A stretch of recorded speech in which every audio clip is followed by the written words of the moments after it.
that work better for everybody? Okay, all right. Hi, Kamal. Thank you, Your Honor. Good morning. Can you please state and spell your name for the record? Yes, it's Kimberly Springer, Kimberley, Springer. Where do you work? At the Office of the Chief Medical Examiner in Boston, Massachusetts. And are you a medical examiner? I am. How long have you done that? 20 years. Can you describe for us your educational background? Yes, 4 years of college at Wellesley College in Wellesley, Massachusetts. 4 years of medical school at the Chicago Medical School in North Chicago, Illinois. 4 years of residency training in anatomic and clinical pathology, which is hospital-based pathology at the Brigham and Women's Hospital in Boston, Massachusetts.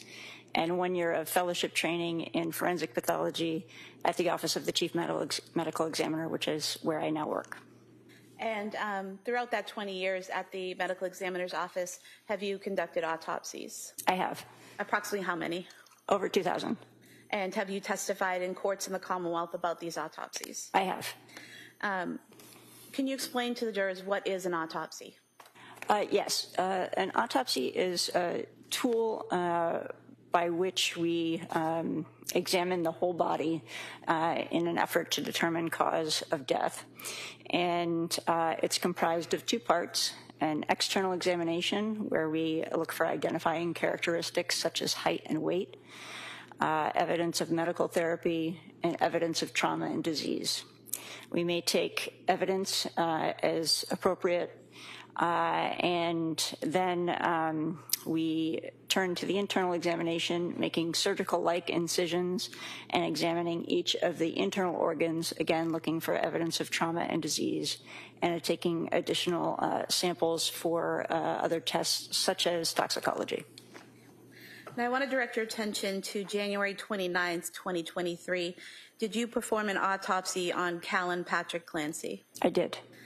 And when you performed this autopsy, did you follow the procedure you just described, where you did an external examination and then an internal examination? Yes. And can you tell us what your initial observations were of Callan when you started the external examination? Yes. So Callan had some therapeutic procedures in place, or therapeutic equipment in place, including a thermometer in the left nostril, a nasogastric tube in the right, an endotracheal tube down the throat, a Foley catheter draining urine, intravascular catheters in the right hand and right wrist, and an intravascular catheter in the left foot. There was some adhesive residue, possibly from other therapeutic procedures as well, on his chest. And there are additional needle marks that I saw on his body. In general, should I keep going? Or? Well, what were your general observations? In general, he was, we measured him at 26 inches long and 24 pounds. He had general edema, and those are the general. So when you were talking about therapeutic things, are those things that were done by a medical provider at a hospital or some such setting? Correct. Okay. And what do you mean when you say he had general edema? It means that he had his whole body had more fluid than one would expect in a person or an 8-month-old who had not been in the hospital. It's very common for someone coming from the hospital to have had been given fluids such that they have excess fluid and swelling. Did you make observations of any injuries or trauma to Callan? Yes. Okay.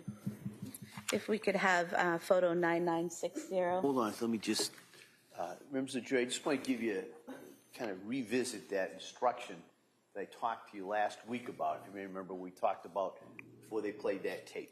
All right? I just want to remind you that sometimes evidence is presented in a trial that creates emotional reactions.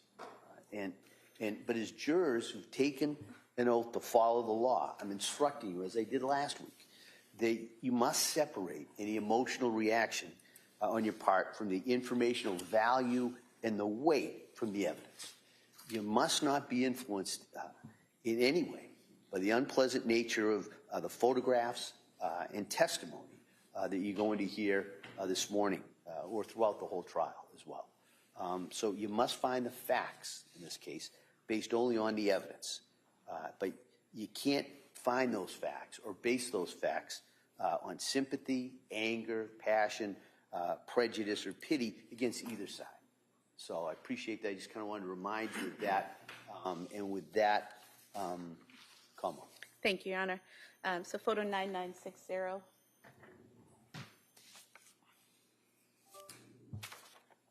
Is that on the screen, Doctor? Not yet. Yes. Okay, thank you. If you could just describe for us what we're seeing here in this photo. So this is a photograph of Callan at the time of autopsy, and I'm showing a ruler underneath his neck, where above which you can see abrasions, and you can also see some needle marks that I mentioned from therapeutic procedures on his arm. I'm sorry, if you could use the tool, pressing the top button there, just to highlight the area you're talking about, the abrasions on the neck. Right here on his right side of his neck, and then in the middle of the neck, and on the left side of the neck. And if we could now have photograph 663. If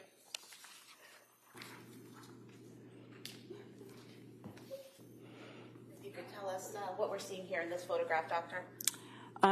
This is another photograph showing a bit more closely, again, the abrasions of the neck. There's one on the front of the neck, the shorter one that's about half an inch long by 1/16 inch. For those more familiar with the metric system, a centimeter is 2.5 centimeters is about an inch. A 1/16 of an inch is about 1.5 millimeters. So this is half an inch by 1/16 inch. And then on the right here, this is about 1.5 inches by a 1/16 inch. And then showing 9952. May I go back to that for 1 second? Go back. For one. Could we go back to that photo, please? 9960. I'm sorry, 663. I just want to point out between the ruler and the abrasions, you can see a paler line. That's a normal infant neck fold. That's not a injury. Thank you. And 9952, please. If you could just point out for us here the injuries of significance to you. Here, sorry, I think I did that. We could go back to the prior photo, please. I got it. It's the top button. Yep. Okay, so these again are the abrasions on the left side of his neck, and there's the one on the front of his neck. In addition, on the left side of his forehead is a 3/16 inch by 1/16 inch abrasion, and I think you can also begin to see petechial hemorrhages, which are dot-like hemorrhages underneath the skin on the face. And what are petechial hemorrhages? Petechial hemorrhages occur when there is rupture of the small blood vessels underneath the skin surface, and they are from an overpressure of the small blood vessels such as capillaries or venules, and blood escapes out and makes a dot-like hemorrhage. We could have photo 9954. If you could explain for us what we're seeing in this photograph, please. In this photograph is Callan's right side, also showing the back of his neck. So that abrasion that could be seen in the first photo showing the front of his neck, that abrasion continues along about 3 inches in all toward the right posterior back of the neck. And if we could have photo 9955, please. Is this a close-up photograph of what you just described? Yes, I can show that right here. Thank you. Could we have photo 636, please? And if you could describe for us what you see here in this photo, Doctor. First the abrasion is in poor focus, but it's in the picture on the left side of the photograph, and then the most in the photograph, one can see those petechial hemorrhages better along the cheek, on the eyelid, all of those. We could have photo 654, please. Can you describe what we're seeing in this photograph, Doctor? Yes, this is an abrasion near the hairline on the right side of the forehead, and that is up here. That is about 3/8 by 1/8 inch. And then photo 656, please. Can you describe what we're seeing in this photo here, Doctor? This is looking at the top of Callan's head, and on the top right part of his head toward the front, near the forehead, is a 1/8 by 1/16 inch abrasion. And then photo 657, please. You can describe what we're seeing here, Doctor? This is the abrasion on the left side of his forehead with a ruler this time. In addition, the petechiae are also in pretty good focus on this. And then photograph 9916. If you can describe for us what we're seeing in this photograph, please. So these are some of the, I forgot to mention at the very beginning, there's a intravascular catheter in the right groin. This is Callan before we took off his medical therapy, and it shows some of the needle marks that he had. So on this is his right lower extremity. This is a look of an intraosseous catheter attempt with a central puncture mark and a round abrasion around it. And then here's the right groin line and the left foot line. And if we could have photograph 9917. Are we seeing the same thing here on the left leg, those same IO attempt marks? Exactly, yes. Thank you.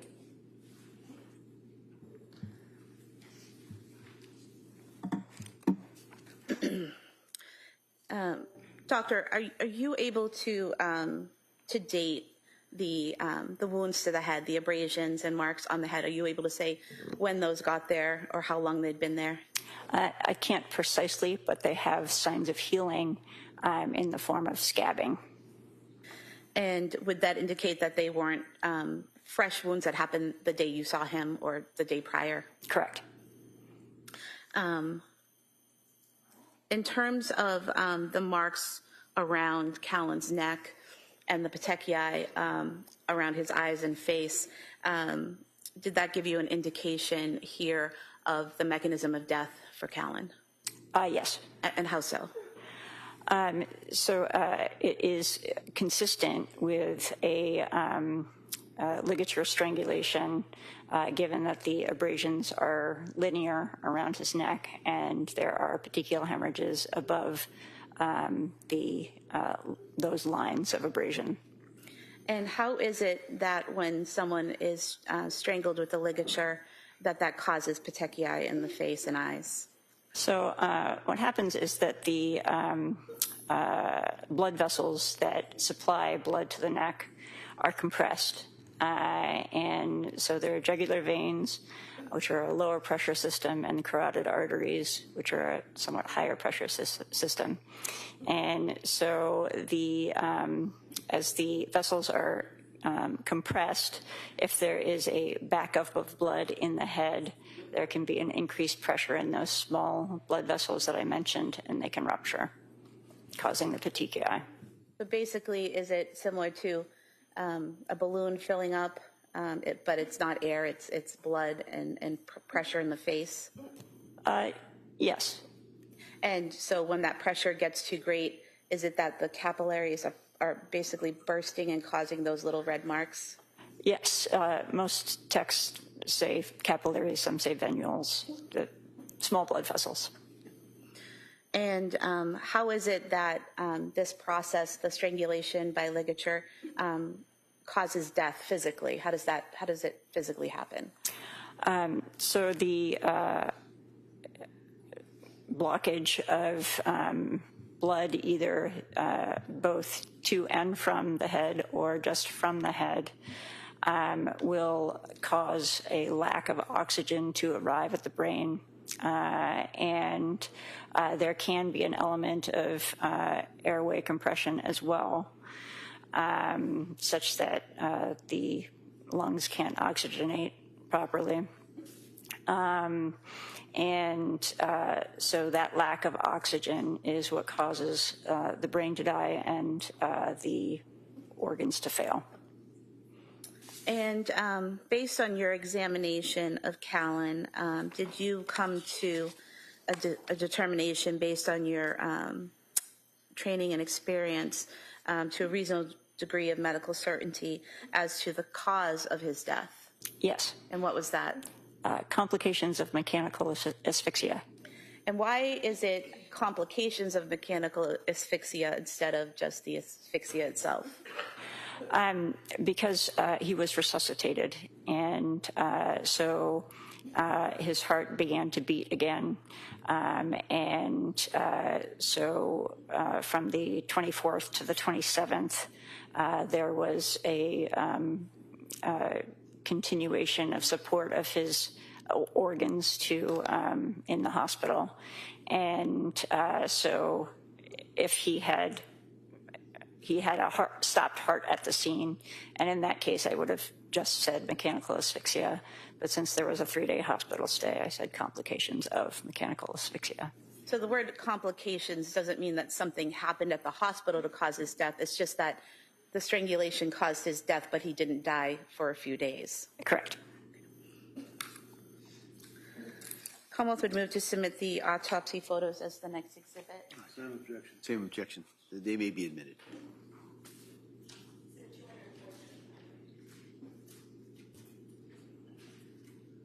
Commonwealth would move to submit the death certificate of Callan Clancy as the next exhibit. No objection. That may be admitted. I have nothing further. Counsel? Thank you. All right. Thank you. You may step down, Doctor. Thank you. All right, Counsel, can I see just briefly?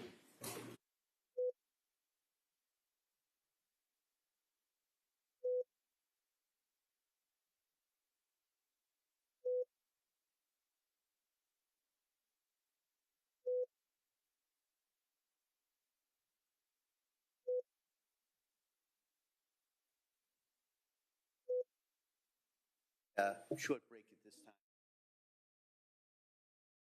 A couple of minutes, okay? Court, all rise. Jurors, you need to close the door, folks. Place them on the chairs.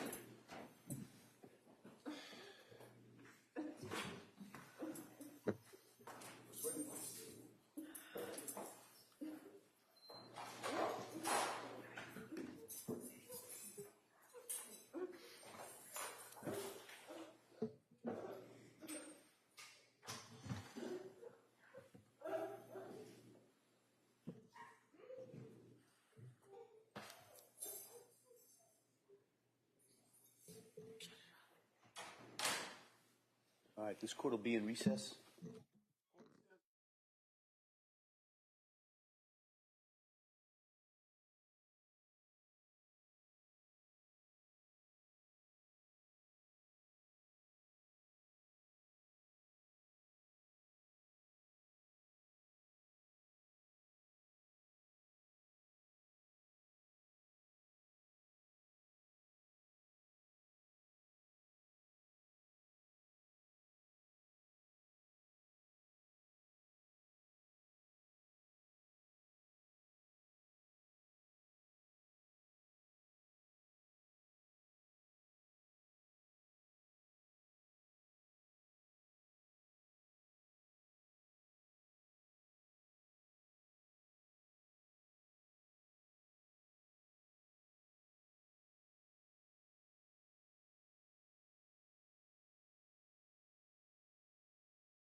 purpose of the record, we return back to the matter of Commonwealth versus Lindsay Clancy. All parties are present, including the defendant, excluding the jury. All right. Counsel, we ready for the jury? Yes, Your Honor.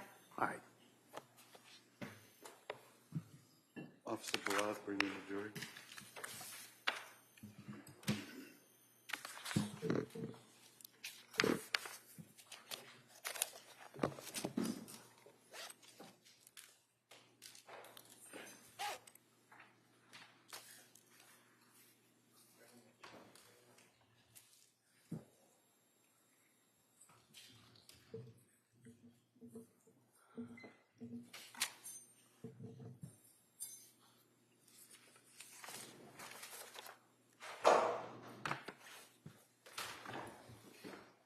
Court, all rise. Jurors entering.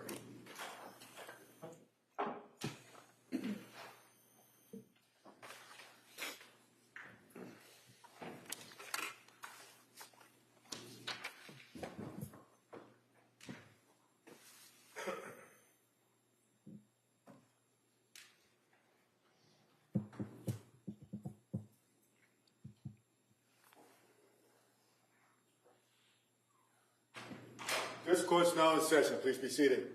Your Honor, for the purpose of the record, we return back to the trial of Commonwealth versus Lindsay Clancy. All parties are present, including the defendant and including the 18 jurors.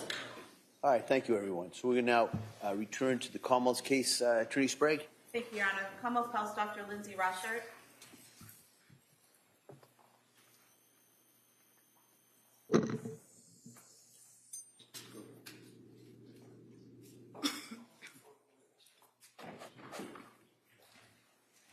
Good morning. You stop right there. Raise your right hand to the clerk. Good morning. Do you solemnly swear that the testimony in the evidence you shall give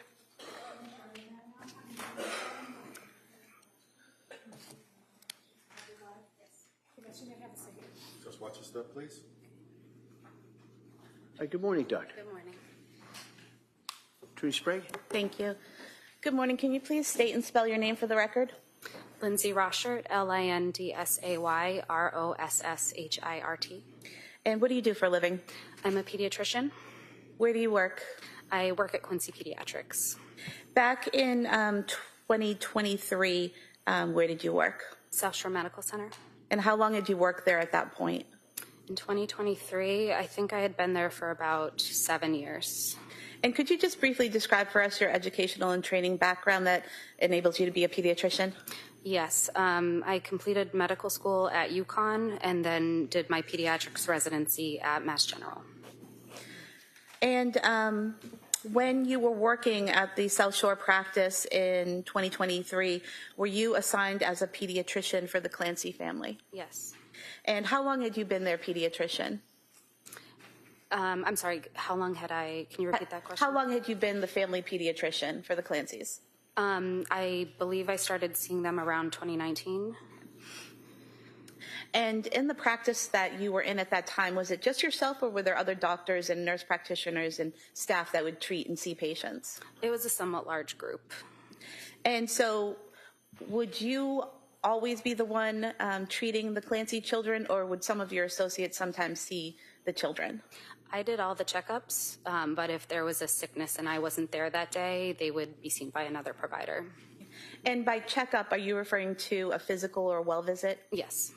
And then if, for example, one of the children were ill and the family called to make an appointment, they would see who's available? Yes, they would always check my schedule first, but often have to see someone else. And would you have access to their records as their lead pediatrician to review if they came in for a sick visit or something like that to keep yourself updated? Yeah, often at the time of the checkup is when we will go back and see what visits they've had since the last time we saw them. This time I'd move to submit the pediatric records from South Shore Medical Center for Cora, Dawson, and Clancy. Any objection? They may be admitted.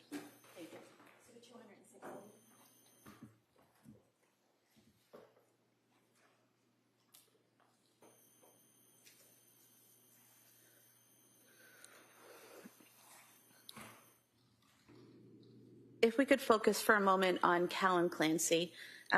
He was born in May of 2022, correct?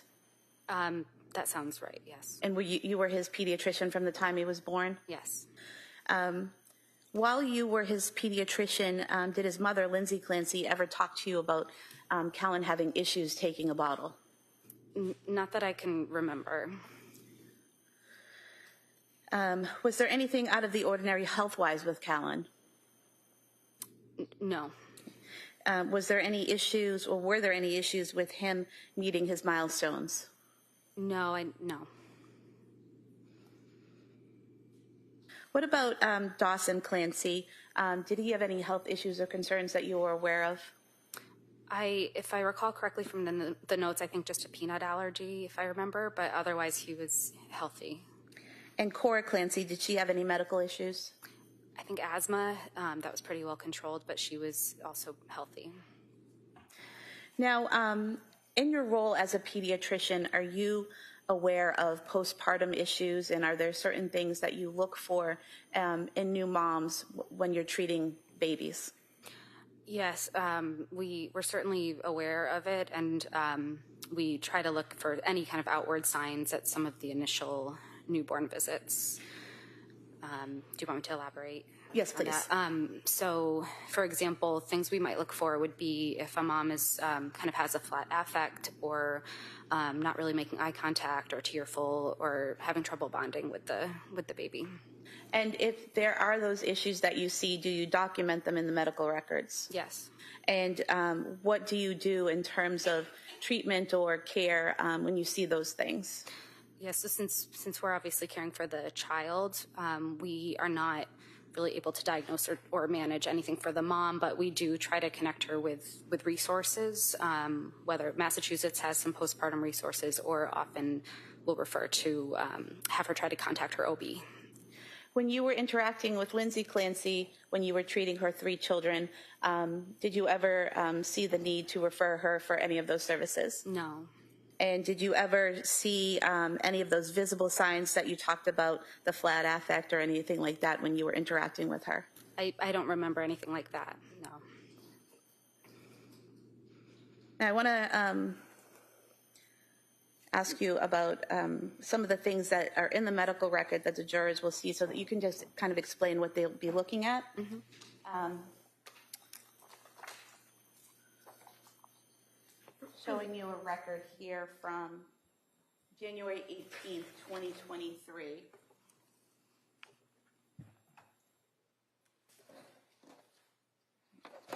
Issues with the brightness, I'll just bring it to you. Mm-hmm. You just look that over, and is that consistent with the medical records from your practice? Yes.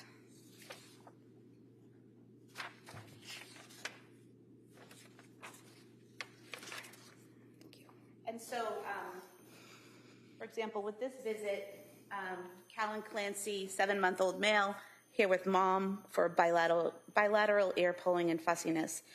So is that typical in the medical records, where you'll document the patient being seen, the age, who they're there with, and what the issue is? Yes. Okay. And how do you get a history? Say when a kid comes in and they're sick, mm-hmm. How do you get the history of their symptoms and what's going on with them? So we usually do a brief review in the chart just to know what their anything on their so-called problem list for medical conditions, and then in the room we ask the parent the story. In pediatrics, usually we have to rely on a guardian, especially when it's like a 7-month-old who can't speak for themselves. So it would be whichever parent or person is there giving you their concerns and the symptoms, and communicating with what's going on. Yes. And if there were any issues with communicating with the parent present, would that be documented in the medical records? Yes.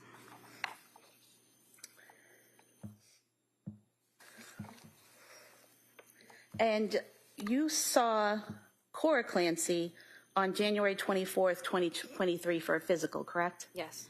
And as you stated earlier, prior to seeing her for the physical, did you look over her chart to see if she had been in recently with any illnesses or anything like that?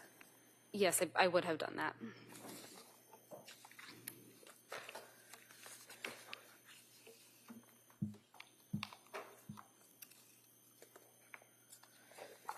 And so would you have seen this note when her mother brought her in on December 27th, 2022, with some vomiting and sore throat.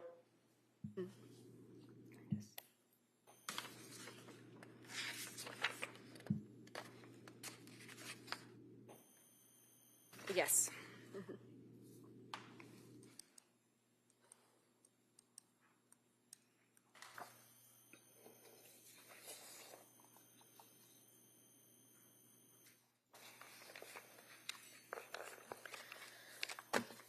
And again, if there had been concerns at that appointment, they would have been noted in the record? Yes. And then as the pediatrician, if you'd seen some concerns, would you have addressed them with the parent? Yes. And that didn't happen on January 24th, correct? Correct. And speaking specifically to January 24th, 2023, that was Cora's 5-year physical, is that right? Yes. And sometimes in the record it's called a well visit? Yes. And what were your observations of Cora that day? As far as I can recall, it was a very normal visit. Cora seemed to be behaving normally. I mean, no kid's happy to be there for a checkup, but I didn't notice anything out of the norm. She seemed perfectly well behaved, and Mom seemed appropriate as well. Mom seemed appropriate? Yes. Did you notice anything out of the ordinary about Lindsay Clancy's demeanor or behavior or interaction with you? No. Was she able to give you a history of how Cora was doing and what milestones she was meeting? Yes. Was she able to answer your questions? Yes. Did you have any trouble understanding her at any point? No. Did she seem to have any trouble understanding you? No. Did she have, visible tears or a flat affect or anything like that? No. Did you have a discussion with Lindsay Clancy about Cora having some stomach aches? Yes. And what was your evaluation of that and your recommendation? So we talked about the belly pain she was having. From what I could tell, I thought constipation might be possible. It's something we see a lot in kids.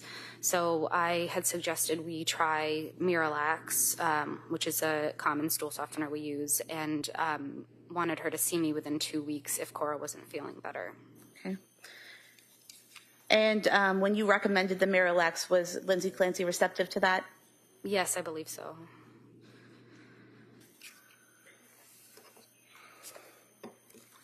I have no further questions. Thank you. Attorney Reddington. Morning. Good morning. What's the time frame that you dealt with the Clancy children? Because you took care of all 3 of them, right? All 3. Right. Yeah. Cora, I believe, was around 9 months old. So I want to say that I saw them from about 2019 until 2013. And when you would see the children, who would bring the children to see you for the checkups? Was it Lindsay, or was it Lindsay and Patrick, or was it? I think that Lindsay and Patrick came together for one of Cora's checkups, but as far as I can remember, every other visit was always Lindsay.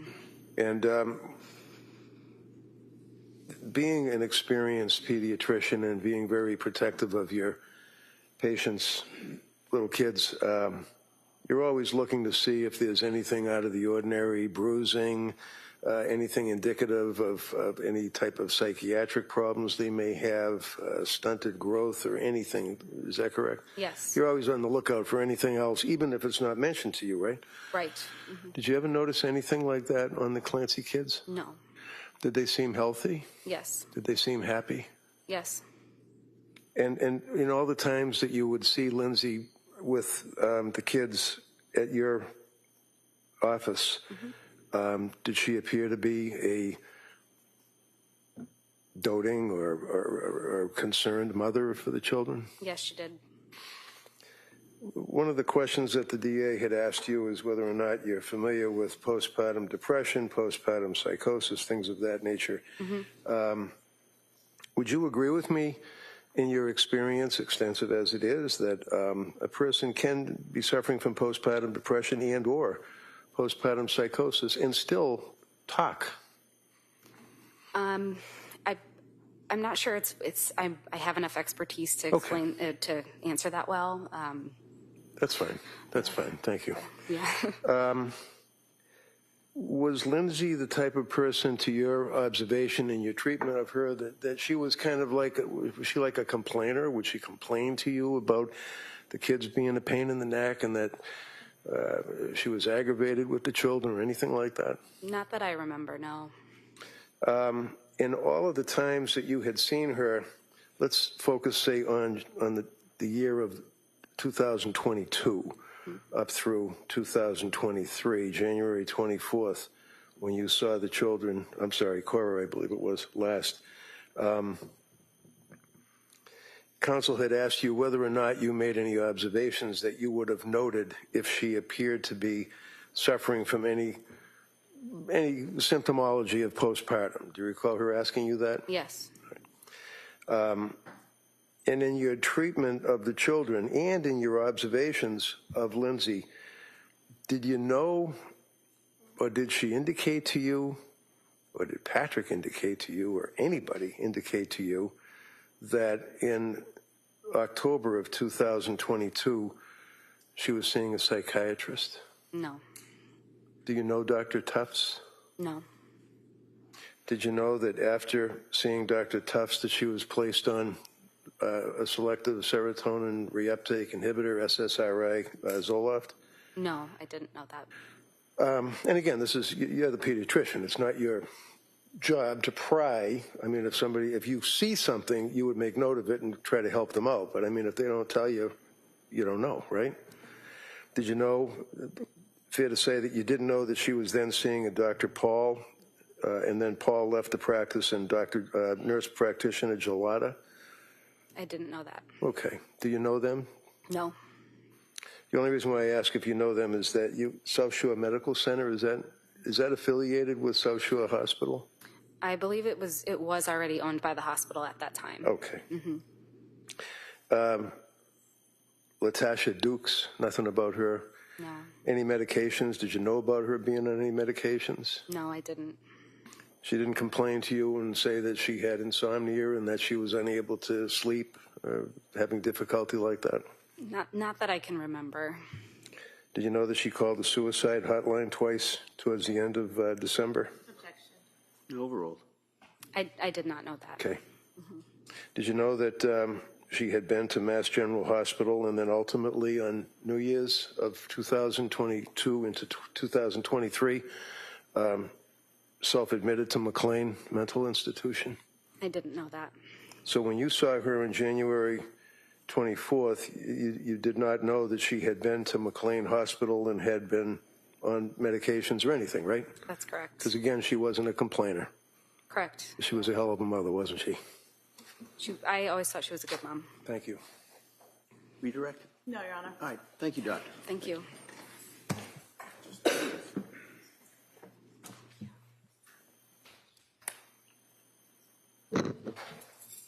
Commonwealth calls Susan Frayone.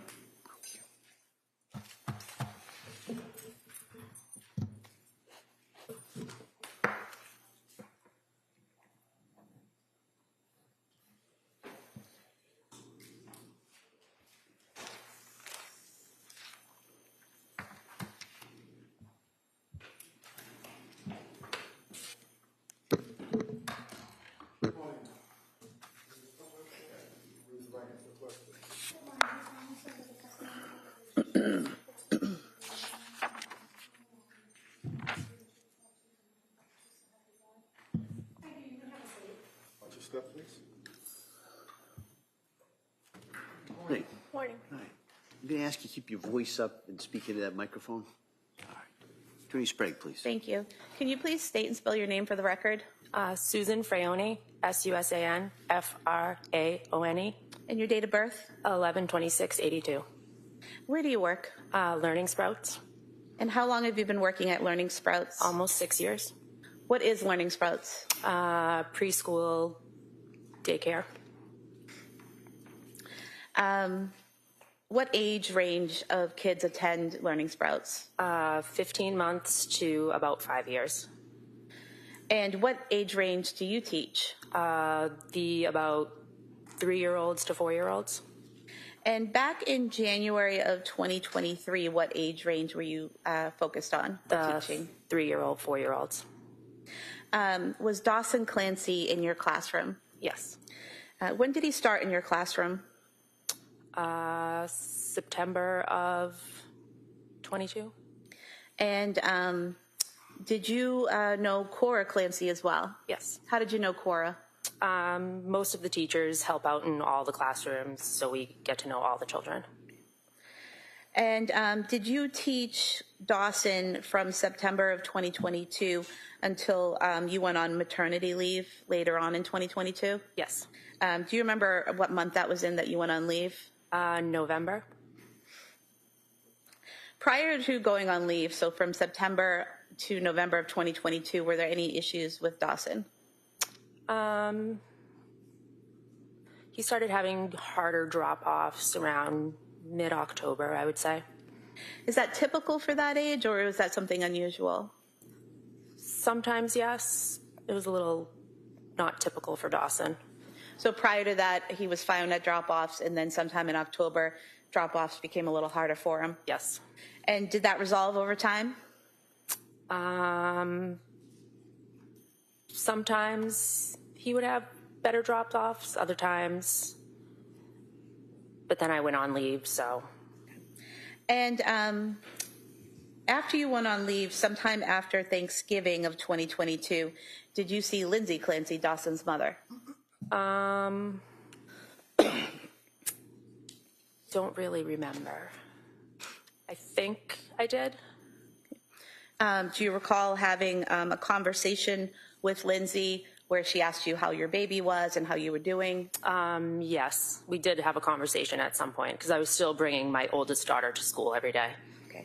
And so you had your child in November, and then this conversation is sometime either around or after Thanksgiving?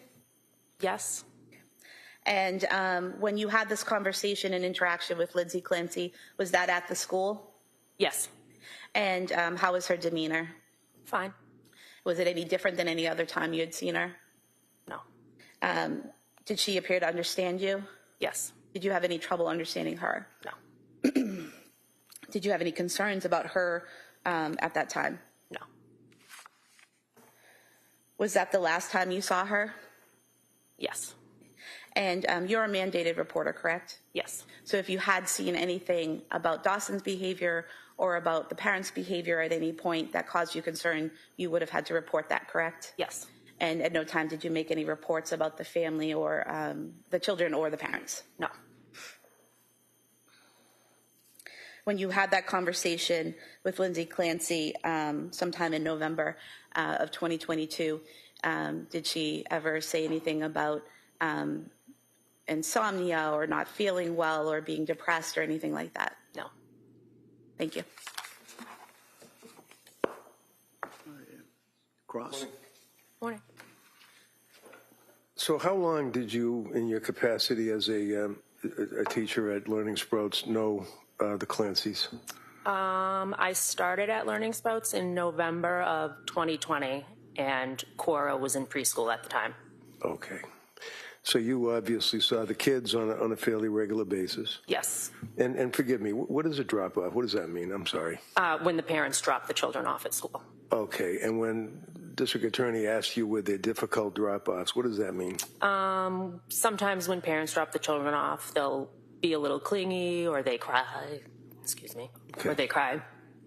And that would be the child would cry, maybe the Yes. parent either, I don't know. But Times. so did they have difficult drop-offs on occasion, I guess, that Dawson Yes. would cry? Yes. How would Lindsay react? Was she okay? Did she seem concerned as a parent? I wasn't seeing as much of Lindsay. I was seeing more of Patrick. Okay.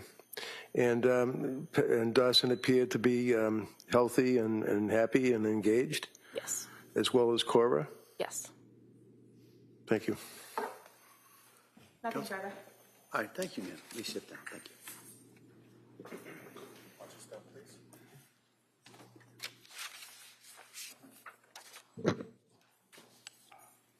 Commonwealth would call Susan Bertolo as its next witness, please.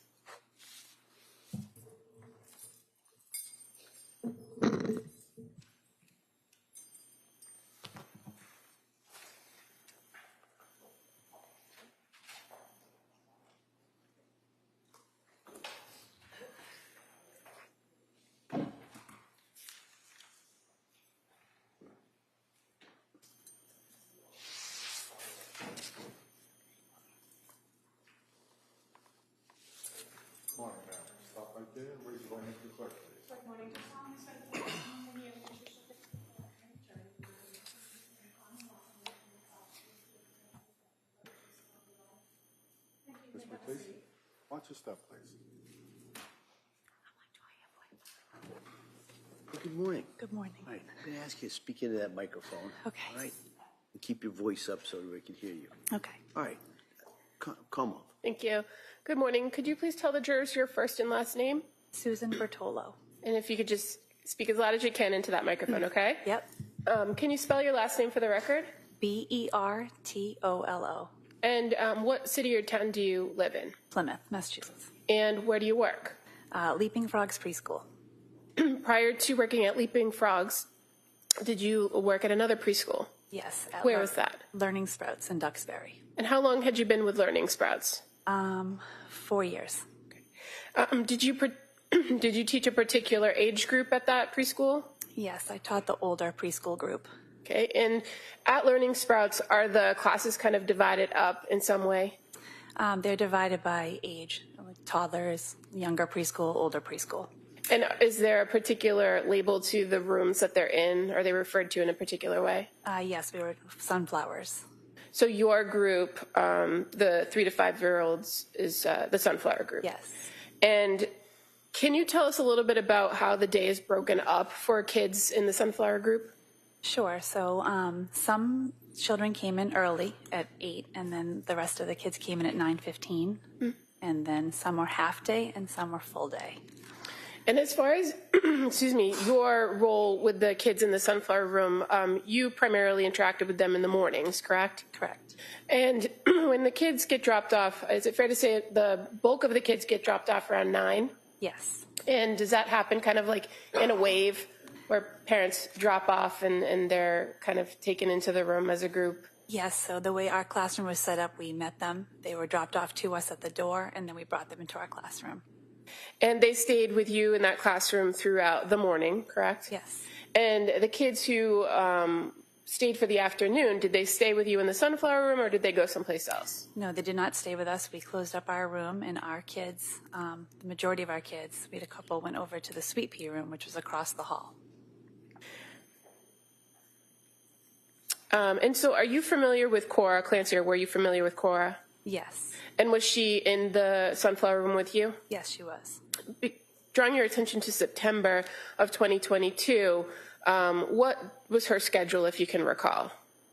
I believe she was scheduled, I don't remember the days. I think she came 3 days. Okay, and for the 3 days that she came, do you remember if she was just in the morning group, or were there any days that she eventually did an afternoon? So in the beginning of the year, she was 3 days and then went full day.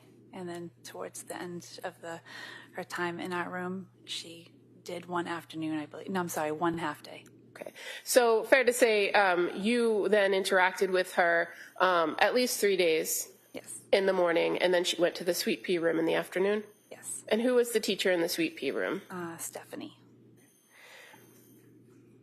Would you be present when Cora was dropped off in the morning? Myself or my coworker, Karen. We took turns. And fair to say there were always the two of you assigned to one room with Correct. the number of kids in the class? Correct. Now, as far as drop-offs for Cora, did you have the opportunity to interact with parents at drop-off? Briefly. And for Cora, who used to drop her off? Both parents dropped off, Pat and Lindsay. Did you see one parent more than the other? I recall seeing Pat more, but we took turns, so we didn't really ask each other who dropped off. When you say we took turns, you mean yourself and Karen? Karen, correct. Now, with the limited interaction at drop-off, did you have opportunities to interact in other ways with parents? Yes. And how did you interact with parents in other ways? Email or typically our class dojo, which is an app for the class. And that's something that can be done on the phone or a computer? Correct. And were the Clancys, meaning Patrick and Lindsay, fairly active or responsive to the dojo app? Yes. And do you know or do you recall who would be more responsive? Lindsay. How was Cora as a preschool student? Amazing. She was wonderful. Was she, in your opinion, ready for kindergarten? Yes. I'm going to draw your attention to January 23rd of 2023. Do you remember Cora coming that day? Yep. And do you recall who dropped her off? I do not. Did you notice anything different about Cora that day? Yes. And what was different? She needed to use the bathroom several times more than she normally would. And is there a reason why that kind of stood out to you, that she used the bathroom more than often? Yes, because our classroom did not have a bathroom in it, so we would go down at scheduled times before snack or lunch, and if a child needed to go, one of us would take that child, and that particular day, she went several times extra. And so between you and Karen, you were kind of taking her more often to the bathroom. Was she complaining of any belly pain or any other issues? She didn't complain. But the fact that she asked to use the bathroom was of note to you? Yes. And when Cora transitioned that afternoon to go to the sweet pea room with Stephanie, did you pass along those observations to the afternoon teacher? Yes, I did, because that was something that you would want a parent to know. It was unusual. And during that morning group, you didn't feel it was necessary to reach out to either Patrick or Lindsay to report that, did you? No. Okay. But you reported it to Stephanie to pass along for the afternoon? Correct. And on that particular afternoon, were you at Learning Sprouts during pickup time? Yes, I was. And that wasn't always the case, was it? Not every day, but I often would help out in the toddler room if they needed me to stay, and that is what I had done that afternoon. So on that particular afternoon at pickup time, did you have the occasion to see Lindsay Clancy? Yes, I did. And did you have an opportunity to speak with her? Yep, we spoke quickly, and I just was letting her know, and she did already know, but we just spoke quickly that she had gone a few times. So you were letting her know about Cora going to the bathroom? Correct. And how did she respond when you told her that? She said, I don't remember exactly the words, but basically that she wasn't glad that she wasn't feeling well, but she already had a doctor's appointment the next day so that she would let them know. And that interaction was fairly brief, correct? Correct. But appropriate? Yep. And they left that day? Did you notice anything different about Lindsay Clancy after you told her that or in that brief interaction than any of your other interactions with her? No. And you are a mandated reporter at the preschool? Correct. So if a child were to come in with any concerning marks or bruises or was saying something about things that were happening in the household, you would be required to report those to the Department of Children and Families? Yes. Any concerns or reports regarding the Clancy family at all during the time that you were Cora's teacher? Never. And do you recall if Cora ever mentioned to you during class, during the time that you were teaching in the morning classes, a time when her mom was in the hospital? Yes. And what do you recall about that? Just that she missed her mom, and she was vocal about that. Do you remember about when that was, that she said something about her mom being in the hospital? It was I can't remember if it was in December or January. I just remember that it was said. But fair to say it was closer in time to the last time you saw her as opposed to the beginning of the school year? Yes.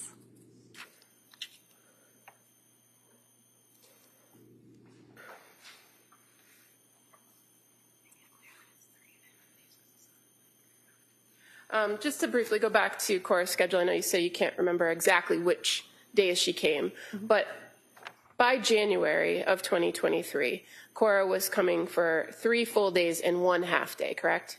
Yes. Okay. Thank you. Mr. Reddington. No questions, thank you. All right. Thank you, ma'am. May step down. Thank you.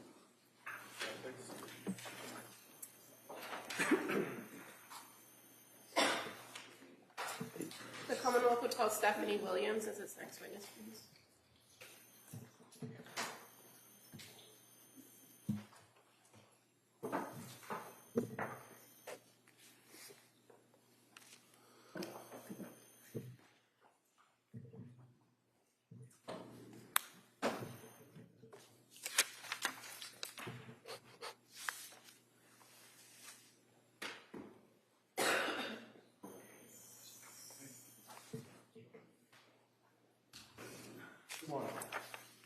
everything and raise your right hand for the clerk, please. Good morning. Do you solemnly swear that the testimony the evidence you shall give to the court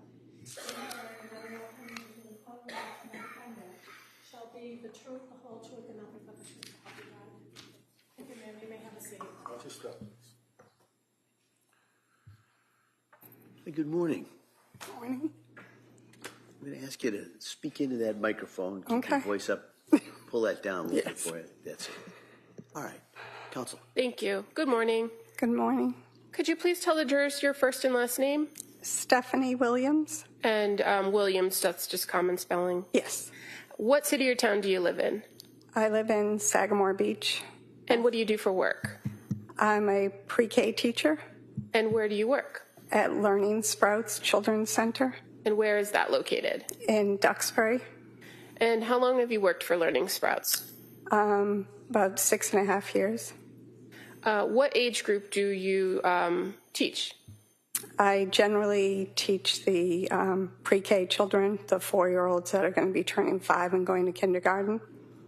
And at the Learning Sprouts preschool, fair to say that the different rooms are given a name? Yes. Okay. And what room did you work in, or do you work in? Currently, right now, I work in the Sweet Pea classroom. When I first started there, I worked in the orange classroom. And I'm going to draw your attention to the fall of 2022, September, into January of 2023. Were you in the Sweet Pea room then? Yes. And how many people teachers would be in the Sweet Pea room with you? I was the only teacher in that room. Was it a full day program for you in the Sweet Pea room? Yes. And were there some kids of that age group, the 4 and 5-year-olds, that would only be there in your Sweet Pea room in the afternoon? Yes. Those kids, where would they usually be in the morning? In the sunflower class.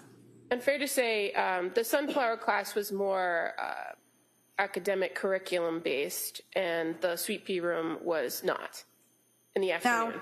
Oh, in the afternoon, yes. So tell us a little bit about what afternoons would be like. Basically, they would go outside to play. They would be playing in the room. They would take rest time, and then they would get up, have an afternoon snack, and then if there was time permitting, they would be able to play in the classroom or color, do artwork. And generally, the afternoon kids in the Sweet Pea room, they'd go until 4, right? Yes. And that was the time for pickup for most of the kids? Yes, that's when we close at 4 o'clock. Okay. Did you know Cora Clancy? Yes, I did. And how did you know her? I was Cora's teacher when I first started at Learning Sprouts when she was 3. Mm-hmm. And then she came into my classroom in the afternoons from September to January. So from September of 2022, when she's still 4, into January of 2023, after she had turned 5, yes. She would come 3 afternoons into your classroom? It was first 3, then it switched to 4 afternoons. Now, when she would come to your classroom in the afternoon, what would she be coming into? Is it snack time, nap time, rest time? Usually it would be getting ready for rest. And would she be brought to your classroom by one of the teachers downstairs or at the sunflower room? Yes. And you're familiar with Susan and Karen as the teachers in the sunflower yes. room? Now, how would you describe Cora? She was a sweet little girl who loved her little brother. She loved to draw, play with babies, play princess. She liked Princess Sophia. How did you know she liked Princess Sophia? Because she would pretend to be Princess Sophia, and she always talked about it. And I had actually bought a Princess Sophia puzzle for her. Now, I'm going to draw your attention to January of 2023, more specifically the 23rd. Did Cora come to your classroom that afternoon? Yes, she did. And did you observe anything different about her? She hadn't been feeling well, and the teachers from the sunflower class had told me that she wasn't feeling that well.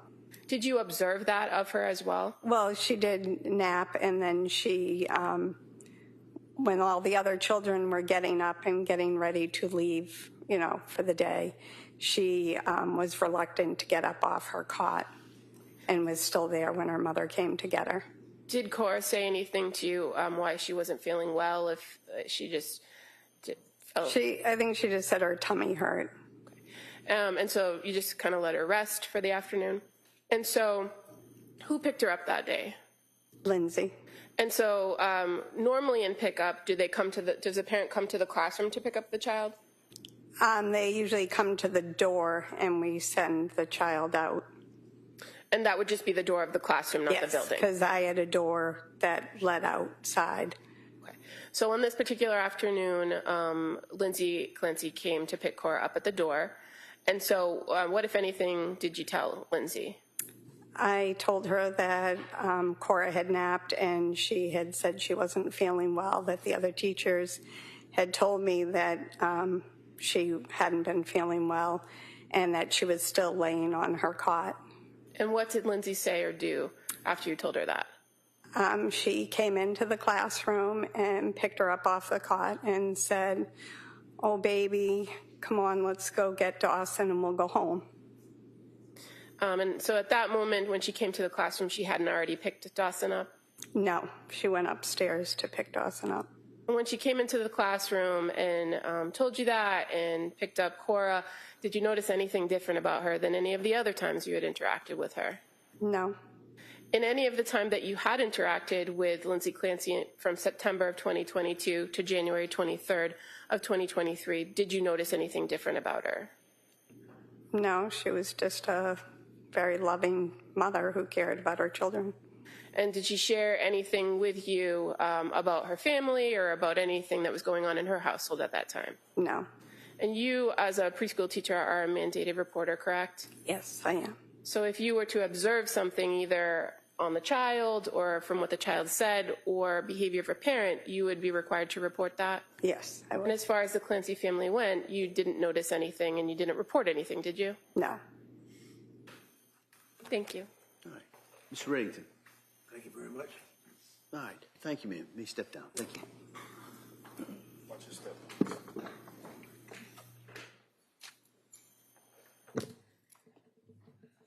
Commonwealth calls Andrea Hennigan.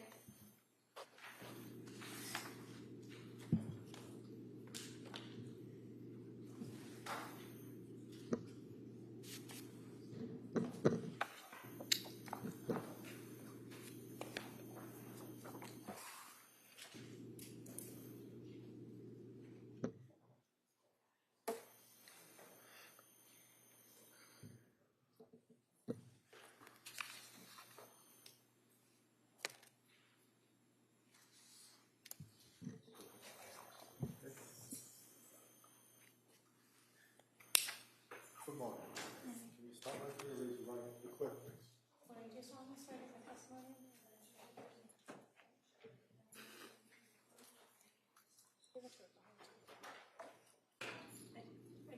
This way, please. Watch your step, please. You're welcome. Good morning. Good morning. All right. I'm going to ask you to speak into that microphone. Keep your voice up so all the jurors can hear you, okay? Yes. All right. Perfect. Ms. Sprague. Thank you. Good morning. Can you please state and spell your name for the record? Andrea Hennigan, ANDREAHENNIGAN. And your date of birth? March 11th, 1976. What do you do for a living? I'm a registered nurse. And where do you work? Massachusetts General Hospital. And do you work at any specific department there? Labor and delivery. How long have you been a labor and delivery nurse at Mass General? 25 years. And as part of your training and work in labor and delivery, are you trained in recognizing or helping new mothers who seem to be having issues with postpartum? Do you mean postpartum depression? Yes. I don't have formal training in that area, and I mostly see women before they give birth and immediately afterwards in the first 2 hours after they give birth. If they come back to the hospital during the postpartum period for a concern, we do screen patients for postpartum depression. And is that all the nurses that work for the Mass General Hospital labor and delivery unit are able to do those screenings for postpartum depression? Yes, we ask patients questions about if they're suffering from depression or anxiety, and if they have any feelings of wanting to harm themselves or anyone else. That's a standard admission question. And if these patients respond that, yes, they are having issues with depression, anxiety, or wanting to harm themselves or others, what do you do with those patients? Do you refer them to somewhere, or do you give them materials? What do you do? Well, we would talk more about their symptoms with them, and then the first step would probably to be alert the provider who's caring for them, either the doctor or the nurse midwife in our setting, and get social work involved. Now, while you were working at Mass General Hospital, did you work with Lindsay Clancy? Yes, I did. How long did you work with her? The whole time she worked on our unit, which I believe was 7 years.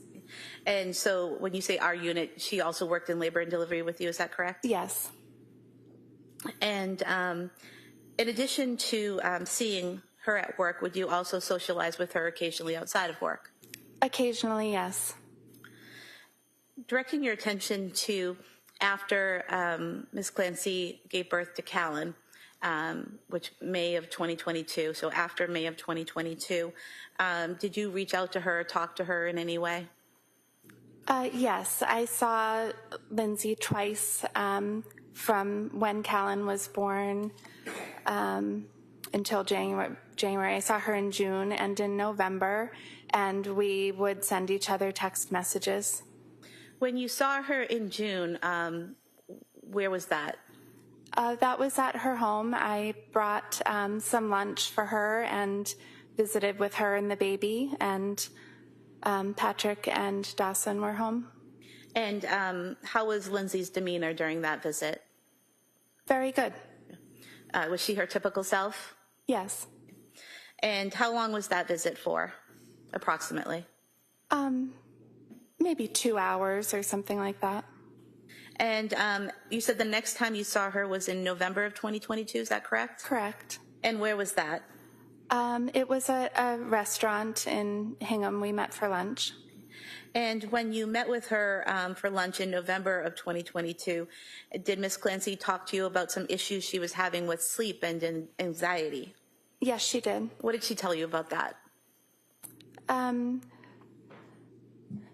During the lunch specifically, I don't remember her exact symptoms. Our conversation surrounded her upcoming return to work, and Lindsay was feeling that she wasn't in a mental state ready to go and take care of patients. She talked about insomnia and some not feeling herself. I believe she might have used the words like brain fog or something like that.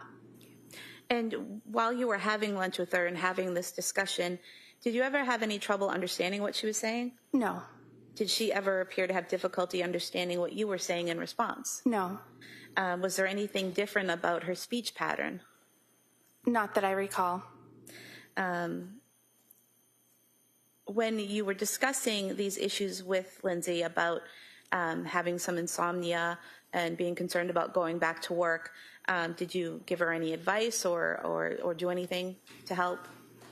Yes, it was myself and 2 other nurses that we work with who Lindsay was friends with outside of work, and we were all encouraging her to get the help and support that she needed with medication if needed and therapists, and giving her any ideas we could think of in our personal and professional lives that may help her.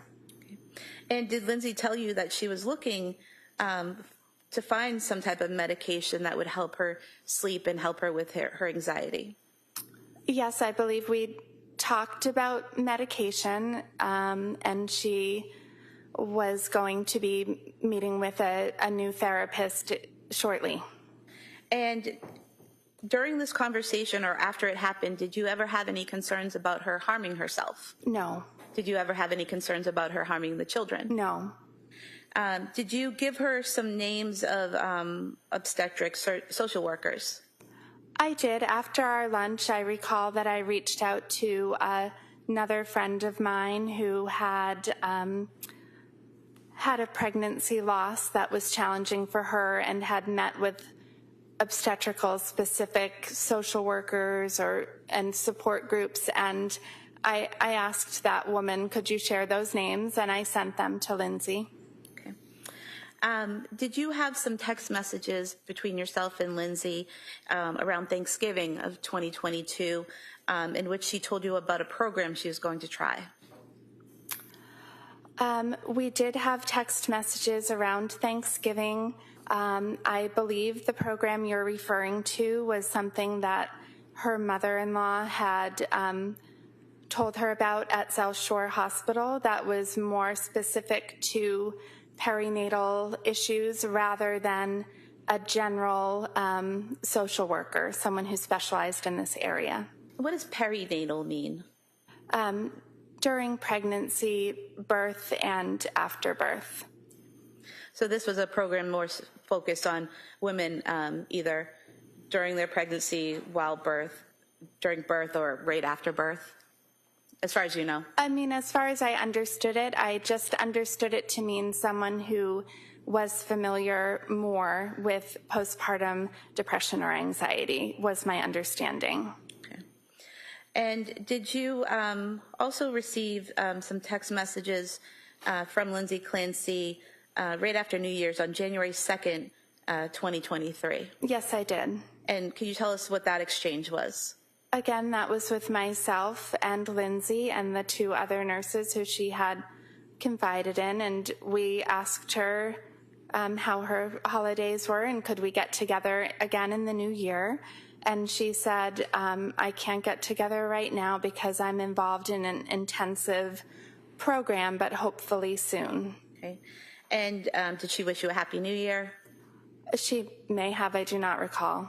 And did she tell you that she was, in fact, at that time at McLean Hospital, or did she just leave it more vague that it was just an intense program? I believe it was an intense program. I did not know the name of the facility at that time. Did you at that time know that she was currently at a hospital? I don't recall what I knew then versus what I know now. Did you also speak with Lindsay on January 23rd, 2023? I did not speak to Lindsay. I sent her a text message on January 23rd. And what did you say in your text message? I'm paraphrasing, but I believe I said, hi, I've been thinking of you, wondering if you're still in the daily program, I believe I said, so maybe I didn't realize it was inpatient. And she responded. And what was her response? Again, I'm paraphrasing, but she said something like, I'm no longer in the program. I'm continuing to work with my psychiatrists to find the right medication that will allow me to sleep at night but still function during the day. I've had a lot of bad or negative side effects from the medication, so I've had to come off of them and go on new ones, and it's been very difficult. Okay. Or has taken a long time or something like that. Okay. And after those text messages that were exchanged on the 23rd, did you have any concerns that she was going to harm herself? No. The tone of the text messages, were they more positive and hopeful that things were going to work out on the right medications? I don't know that they were more positive than previous times. I believe that Lindsay was always hopeful that she would get the care that she was seeking, so I don't know that the tone was different that day. But it wasn't a negative tone, it was that same kind of hopeful tone? Yes, as far as I remember. Okay. Thank you. Thank you. Katrina Reddington. Morning. Good morning.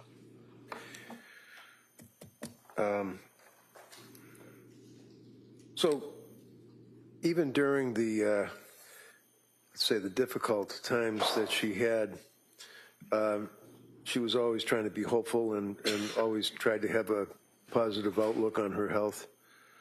That was my impression, yes. And you obviously are a good friend. Yes, I believe so. And you've known her for what, 7 years? 9 years now, right? Yes, I believe since 2015, if that's when she began working at Mass General. Right. So she was like a 24-year-old kid when she first started there, right? Yes.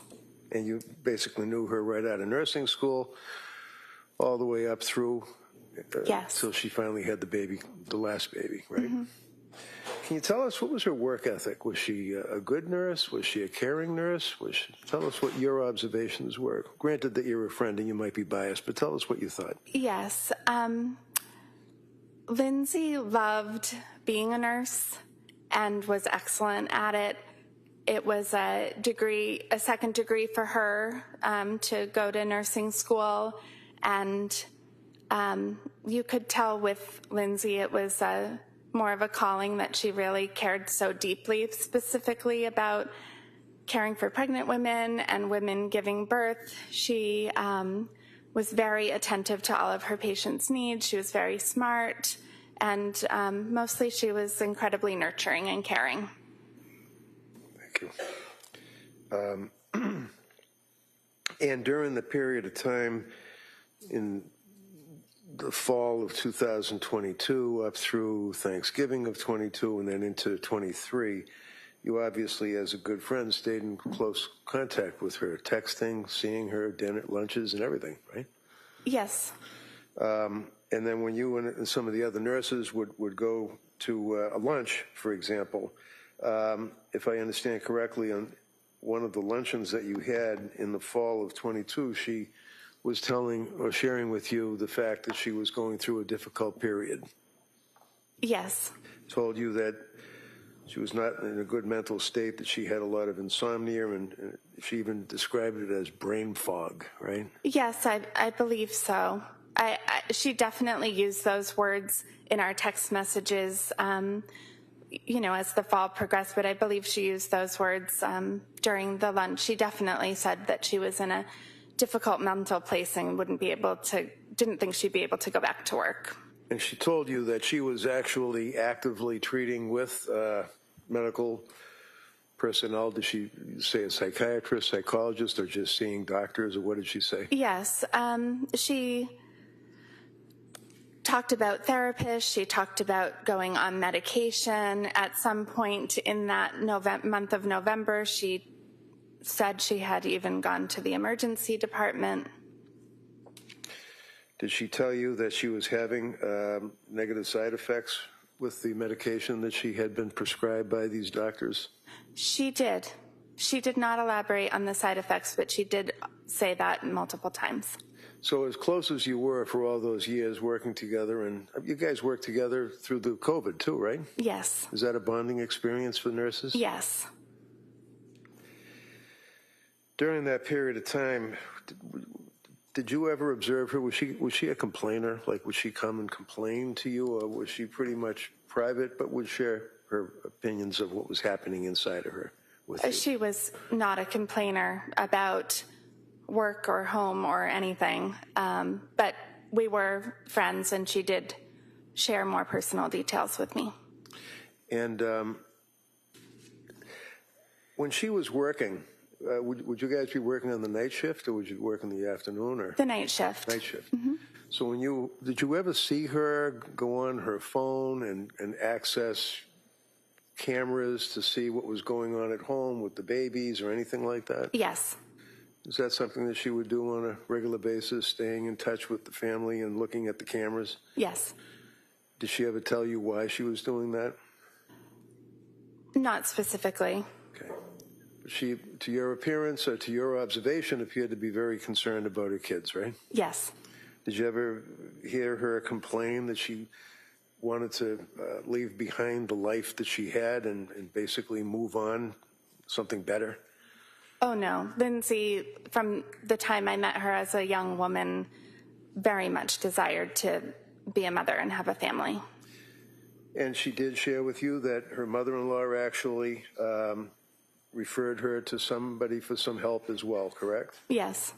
In the holiday period, you guys stayed in touch again. You were texting her, and that's when she was, now we know she was in McLean Hospital, but she told you she was in an intensive program, right?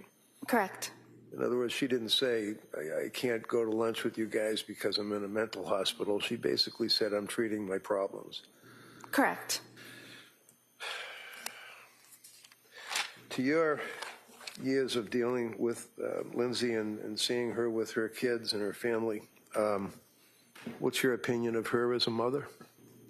Lindsay was a very loving, caring mother. This is exactly what she wanted to have. She wanted a big family. She was happy to have her children close in age. Thank you. Thank you. The redirect? No, Your Honor. All right. Thank you, ma'am. Thank you. Watch your step, please.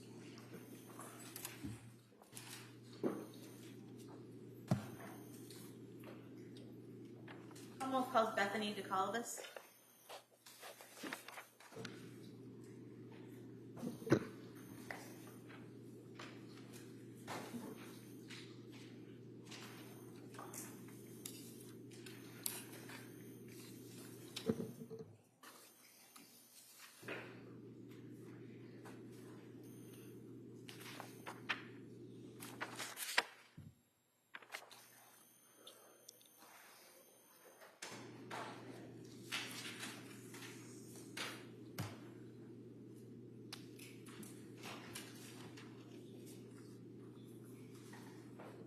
Good morning, ma'am.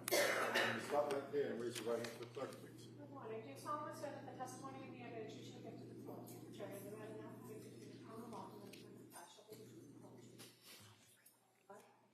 Okay, and you may have a seat. Watch your step, please. All right. Good morning. Good morning. Counsel? Thank you. Can you please state and spell your name for the record? Bethany DeColibus, BETHANY DECOLLIBUS. And your date of birth? 6/29/89. What do you do for work? I'm a licensed marriage and family therapist. And do you have your own practice? I do have a private practice. How long have you been in this line of work? I've had the private practice for about 6 years, but I've been licensed for close to 12. And in your practice, do you do in-person therapy or telehealth therapy? I do telehealth therapy right now. Do you know Lindsay Clancy? I do. How do you know her? We were friends, met as new moms in the same town. Would that be Duxbury? Yes. And how often would you see her? I'd say probably weekly. And where would that occur? Our kids were involved in similar activities, music classes, gymnastics classes. We'd schedule play dates. What was her typical demeanor? She was active, engaged, friendly. Did you ever notice any distinctive changes in her rate of speech or the way she spoke? No. Did you ever see any extreme changes in energy or weird behavior? No changes in weird behavior, but I did notice that she appeared more tired. I'm sorry, I didn't hear that. Could you repeat that? You could state that again. Oh, I was answering the second part of your question. I didn't notice any changes in behavior, but I did notice her appearing more tired over time. And was that after she had Callan or before that? Afterwards. And how often would you see her after she had Callan? Weekly. So still going to the same types of places where you would run into her and engage with her. Is that correct? Yes. And other than seeming more tired, was there any other change in her demeanor or personality or behavior? No. Did she tell you during that time that she was having trouble sleeping? Yes. And did she give you any specifics on that? Just that it was very difficult to get sleep, difficult to fall asleep even when kids were asleep, and that it was an ongoing struggle. Did that cause concern for you at that point? I think for a period of time, it felt normal, but after it seemed to continue and not let up for her, I definitely worried about her and was concerned. When you say it seemed normal, what do you mean by that at first? I would say for a period of time seemed reminiscent of, sleep troubles that, I remember having and that, remember friends talking about. But I think over time, I started to worry more and realized that it wasn't improving for her. And what you're talking about, is it, typically after having a baby, new moms are tired from, late night feedings and changings and all of that? Yes. And then with Lindsay, she stayed tired? Yes. Okay. Did she talk to you about seeking out help from doctors? She did. And did she talk to you about seeking out medication to help? Yes. And do you recall any specifics about those conversations, about what types of doctors or what types of medication she was seeking? I don't know about the different types of doctors or the types of medications. Did you ever talk to her and she relayed that she was looking to find a therapist? Yes. Okay. And do you know if she ever found a therapist? At some point, it did sound like she had found a provider to work with. Being a therapist yourself, did you ever offer to give some referrals or anything like that, or did she ask for any? I can't remember. And you said that she continued to appear tired, correct? Yes. But other than appearing tired, as the weeks went by, did you observe her and having any problem interacting with people or doing the typical behaviors that you would do at the events you would usually see her at? No. Did she appear to have any trouble doing day-to-day tasks or interacting with anyone? Not that I saw. Did she ever tell you that she was depressed or suicidal? No. Did she ever tell you that she had thoughts of harming anyone else? No. Did her physical appearance change in any way? Not that I noticed.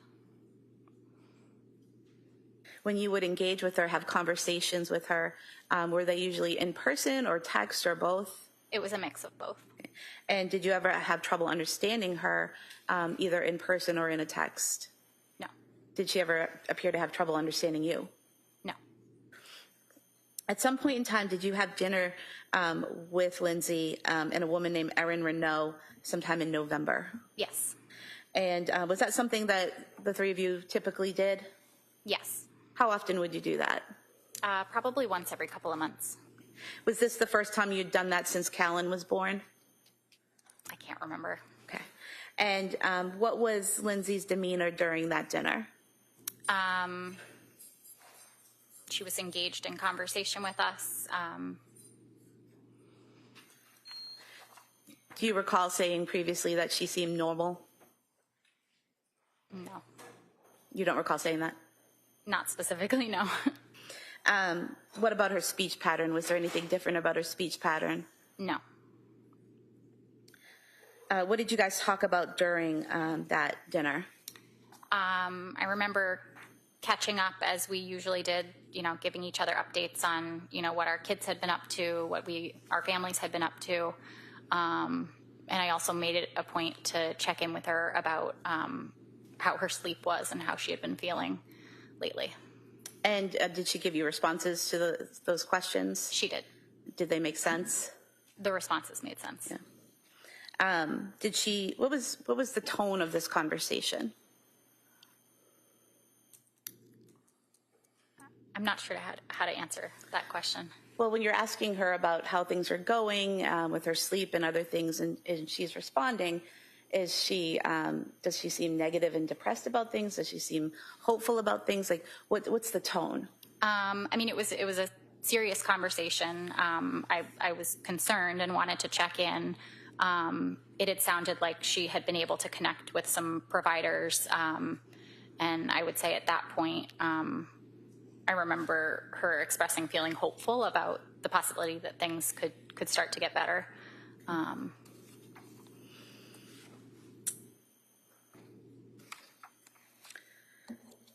And during this conversation at dinner, did she ever mention that she had suicidal thoughts? No. Did she ever mention that she had homicidal thoughts? No. Did she ever tell you that she was hearing voices? No. Did she ever tell you that she was having intrusive thoughts of her own? No. At any point in time while you're engaging with her, did it look like she was responding to something internally, like a voice, or seeing something that wasn't there? No.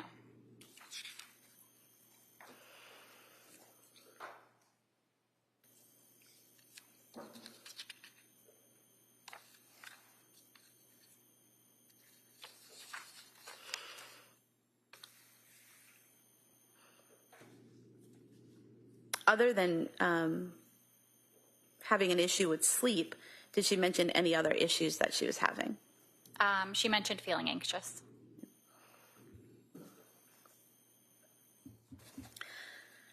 And after this dinner, did you next see her at Cora's birthday party in January? Yes. And at that birthday party, did you see her interacting with other people and parents and children, as a mom would usually do at a birthday party? Yes. Did you interact with her yourself? I did. Did you notice anything different about her demeanor or her behavior at that party? No. Did you have a conversation with her briefly about sleep? I did. And was it you basically asking how the sleep issue was going? Yes. And what was her response? She responded that things haven't gotten any better and that she feels like a zombie. Was there anything about her appearance or the way she was interacting or behaving that when you saw her, you thought she looks like a zombie? She seemed tired. But there's a difference between being tired and looking like a zombie, right? She didn't look like a zombie, no.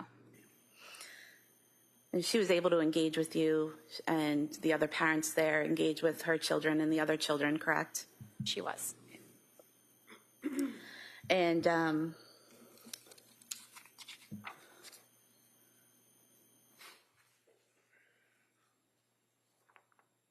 you recall stating previously that at the party she seemed fine? And no, not specifically. Page 11. Have you look at page 11 and bottom line 24, and then to the top of page 12.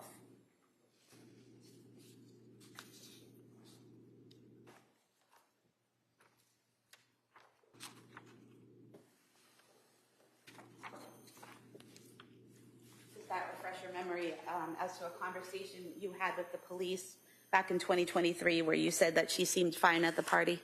Sure, yeah. I have no other questions, thank you. Mr. Bennington. So, morning. Morning. Fair to say that you were obviously pretty good friends with Lindsay? Yes. And fair to say that in that regard, you had occasion to observe objectively things like she looked tired, she was complaining that she was tired. Yes. Said that she was anxious. Yes. Told you that at one point towards the end of time frame into January that she felt like a zombie. Correct? Yes. Did you ask her any questions like the district attorney was asking you? Did you ask her, well, what are your symptoms and what do you feel like and what do you, is there anything that you can tell me about how you feel? Did you probe in that regard? I don't remember probing about specific symptoms, no. So in other words, you're friends and you and Erin and Lindsay were out to dinner or lunch and you're trying to have a good time, right? Yes. How was she as a mother to your observations? Did she, as far as taking care of her kids, being happy with the kids? Did she not like her kids? What were your observations? She loved her kids. She was warm, kind, consistent, loving. And you actually were summoned to be here today by the district attorney's office, correct? I was. And you actually were interviewed by the state police. That's what she was questioning you about, page 11 and page 12. It was a recorded interview and things of that nature, right? Yes. Would you agree with me that although she may not have been telling you that she was seeing something that wasn't there, or hearing voices or drooling or acting in some unusual fashion while you guys were out having lunch, she did express to you that she was having some difficulties, correct? She expressed that she was having difficulty, yes. And would you say, knowing Lindsay as you did, that she was a type that was not really a complainer? She would not try to be a downer when you're out to lunch and having a good time with your friends and complain about her symptoms? No. But she did tell you that she was somewhat hopeful because she was seeing healthcare providers? Yes. And one of the things that they had asked you about, fair to say that when you talked to the police, you told them that you had spent a lot of time chatting about, over this period of time, that she had been having a lot of trouble sleeping, and that she referenced the postpartum period, right? Yes. And when you were talking to the police, the troopers, did they try to divert you? Did you feel that they were trying to get what your observations were, or did they want you to focus on their questions when they were questioning you? Could you repeat that? No, it's a bad question. Never mind. It's a bad question. I'm sorry. But nevertheless, you actually told them that you had been in touch with her. You'd been to the house, right? I had been in touch with her, yes. Yeah, and you knew Patrick. Yes. Other than socializing with your friends and with Erin and going out to lunches, you guys would also text, correct? Yes. I mean, that's a way of keeping in touch with each other. Yes. And she would respond to your inquiries about fun things and about kids, right? Yes. But also, on occasion, you were concerned about her and you'd ask her how she's doing, right? Yes. And when you would ask her those things, she would tell you, for example, that she didn't know what medications were doing to her, but she in fact mentioned to you that the medications did not appear as though they were helping, and she still wasn't able to get any sleep. Correct. And further, in the statements that you gave to the police when they were asking you questions about your observations, she did indicate on a couple of occasions that she had obtained a therapist and a prescriber, and she would reference her relationship with Pat and tell you that Pat's great, things like that, right? Yes. You said yes. I'm sorry, the door Yes. closed. So in those occasions, did she ever complain about Pat, or would they seem to be getting along pretty good? They seem to be getting along great. Was he supportive to your observations of her? Yes. Then when you went out to the other dinner, did you indicate to the police that in that conversation that her mother knows everything, or she told you, my mom knows everything, and she's working it out as far as the therapist and the drugs, correct? Yes. And you still felt that it was readily apparent that she was struggling, right? Yes. Still having difficulty sleeping and being anxious, right? Yes. And as a friend, you were concerned, right? I was concerned, yes. Now, one of the questions the DA had asked you is that she was supposed to go back to work, and that she indicated that she had canceled that date to go back to work because she still wasn't sleeping well. Is that right? She had, yes. And those were her words, that she canceled going back to work because she still wasn't sleeping well. Yes. Did she ever talk to you about work? Did she seem to like her job as a labor and delivery nurse? She loved it, as far as I knew.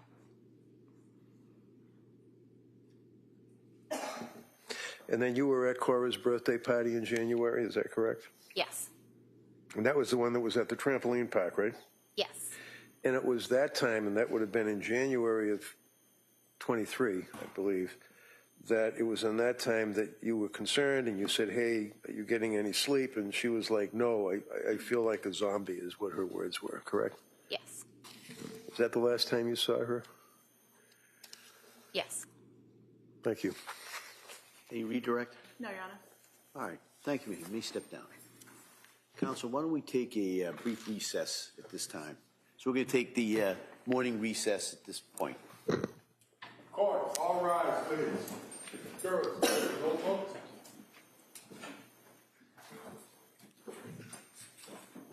Judge, this way.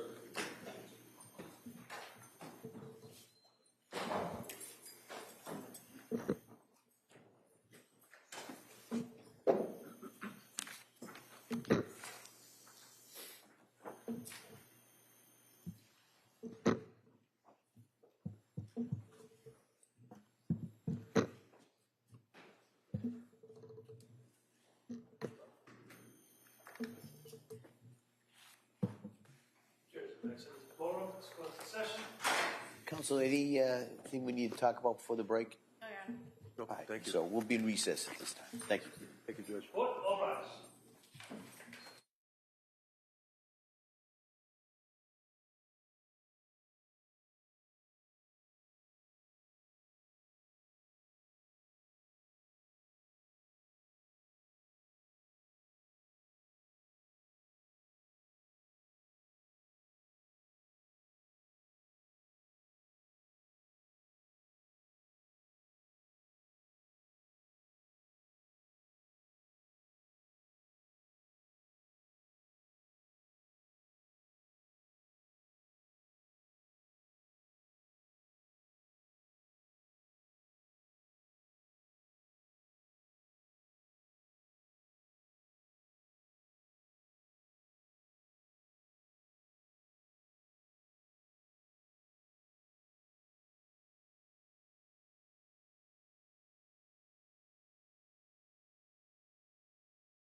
Court is back in session. You may be seated. Your Honor, for the purpose of the record, we return back to the matter of Commonwealth versus Lindsay Clancy. All parties are present, including the jury. Including the defendant, excluding the jury. All right. Counsel, ready for the jury? Yes. All right.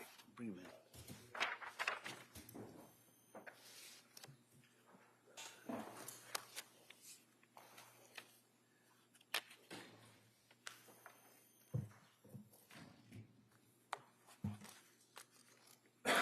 Counsel, can I see it sidebar just very briefly?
All right.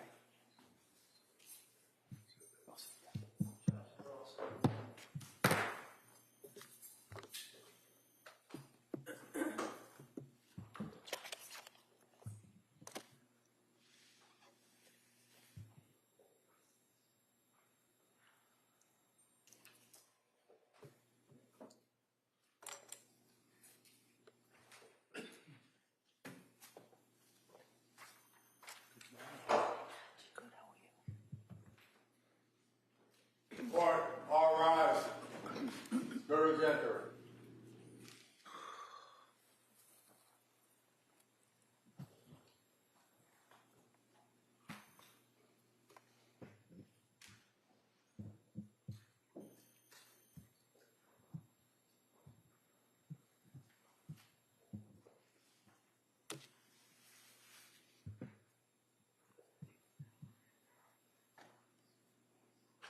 This court's now in session. Please be seated.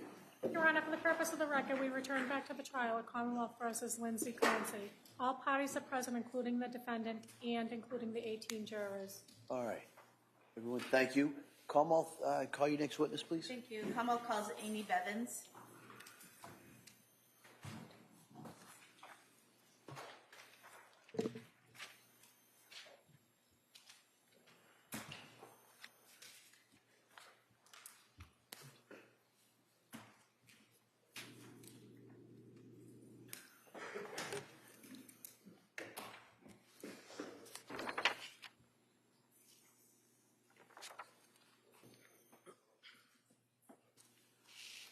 Good afternoon.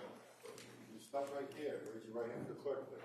Good afternoon. Do you solemnly swear that the testimony and the evidence you shall give to the court and the jury in the matter now pending between the Commonwealth and the defendant actually to the whole truth and nothing but the truth, so help you God? You may have a seat. Watch your step, please. Bless you. All right, good afternoon. I'd ask you to speak into that microphone, keep your voice up if you could, okay? Okay. All right. Tree spray. Thank you. Good afternoon. Good afternoon. Can you please state and spell your name for the record? Amy Bevins, AMYBEVINS. And your date of birth? 8/22/90. Do you live in Connecticut? Yes. What do you do for work? I'm a licensed behavior analyst, but I specialize primarily in early intervention for young children with autism. If you could just keep your voice up a little bit, maybe come a little forward to the mic. How long have you been doing that? 6 years. I was a special education teacher before that for a long time as well. Do you know Lindsay Clancy? Yes. How do you know her? We have been friends for almost 29 years. So you met her when you were children? Yes. Did you go to school together? Elementary school. And after that? All the way up through middle school and high school as well. Okay. And did you keep in touch with Lindsay when you went off to college? Yes. I'm assuming you didn't go to the same college, right? No. Do you know where Lindsay went? Quinnipiac University. And how did you keep in touch? Through texts, phone calls. We visited each other at each other's campuses. And then when Lindsay went to nursing school, did you still stay in touch at that point in time? Yes. And how did you do that? The same way, like text visits? Yes. I also lived in Boston at the same time that she was in nursing school up in Boston. Okay. So was your contact more frequent while she was in nursing school versus when she was in college? I can't remember the exact amount of contact, but I would say we were always in contact together, yes. Okay. While Ms. Clancy was in nursing school, did she ever tell you that she was taking some mental health medication? I can't recall. Did she ever tell you that she was struggling with anxiety or anything like that while in nursing school? Nothing that I can recall. And after she was finished with nursing school, did the two of you still remain in touch? Yes. And how often would you see her? I moved back home to Connecticut, so whenever she was able to visit home, we would stay in touch. I traveled to Boston, not very frequently, but I would visit her there as well. And did you have a text chain going between the two of you? Yes. And did you also have a group text with other friends from Connecticut that you both grew up with that you would participate in? Yes. And how often would you text with Lindsay? Pretty frequently. It depended on, I think, the point in life that we were at, but I would say there was regular communication. And growing up with Lindsay and knowing her into adulthood, how would you describe her general demeanor? She was pretty a calm person. She was nice and had a very calm approach to herself. And during that time that you knew her and would interact with her, did you ever notice any changes in her pattern of speech or rate of speech? No. Was she pretty consistent in her behavior and speech patterns throughout the years that you knew her? Yes. After Ms. Clancy had Cora, were you still in contact with her at that time? Yes. And just to kind of get it out of the way, were you in contact with her all the way up through January of 2023? Yes. Okay. And so after she had Cora, did you notice any changes in her demeanor? No. Did you notice any changes in her behavior? No. Did you notice any changes in her speech patterns? No. After she had Dawson, did she talk to you about that delivery and how that went? Yes. And what did she tell you about that? That was more of a difficult delivery than the one she had with Cora, that she would maybe need to take some time to recover prior to thinking about having a third child. And during that time, after she had Dawson, did you notice any changes in her behavior? No. Or her demeanor? No. Her speech pattern? No. Was there anything about your interactions with Lindsay during that time that caused you to have concern about her harming herself or someone else? No. And then after she gave birth to Callan, did you notice a change in her demeanor at that time? No. Or her behavior or rate of speech? No. Did you see her in Connecticut in November of 2022? Yes. And why did you see her then? What was happening? She had traveled down to Connecticut. We had gotten together as a group to go out to breakfast. And had she come to Connecticut alone or with her family? Alone, I believe, at that time.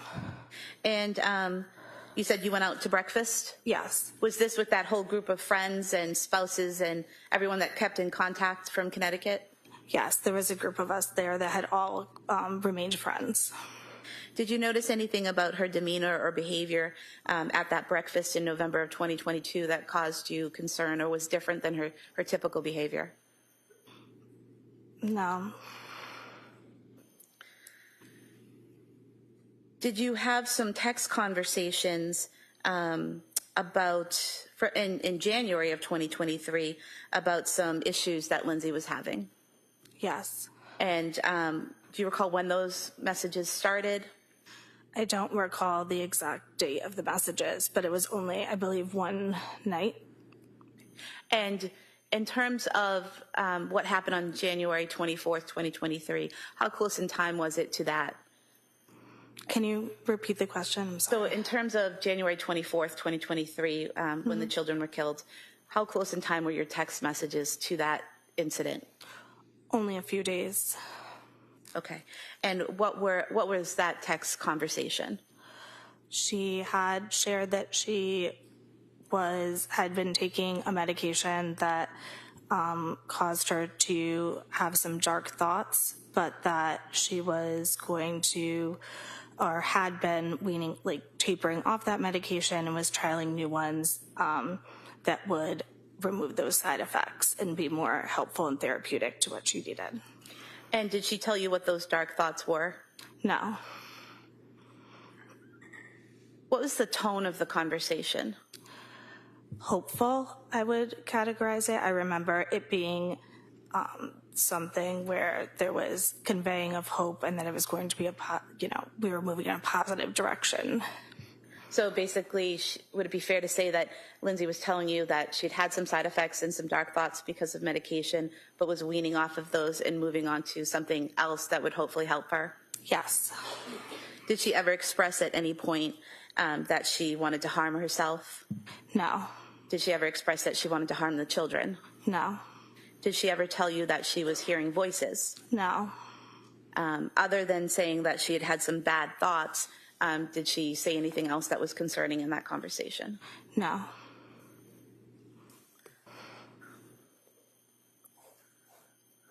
I want to direct your attention to March of 2023. Did you visit Ms. Clancy while she was at the Spalding Rehabilitation Facility? Yes. And how was that arranged? At the request of one of her family members who reached out to see if I would like to come visit. And you traveled to Massachusetts and visited Lindsay at the Spalding Rehab Center, is that right? Yes. And what did you do there with Lindsay that day? We made small talk. We played Uno. It was a pretty basic visit. When you say you made small talk, what did she talk about? I remember her asking about my daughter. I remember her asking about any updates to life events for our friends. We talked about some hobbies that she was doing while at Spalding and then played a game. Do you remember what hobbies she was doing at Spalding? I can't recall specifically, no. At any point in time, did she mention the death of her children? No. At any point in time, did she break down in tears and cry about her children? No. What was her affect during that meeting?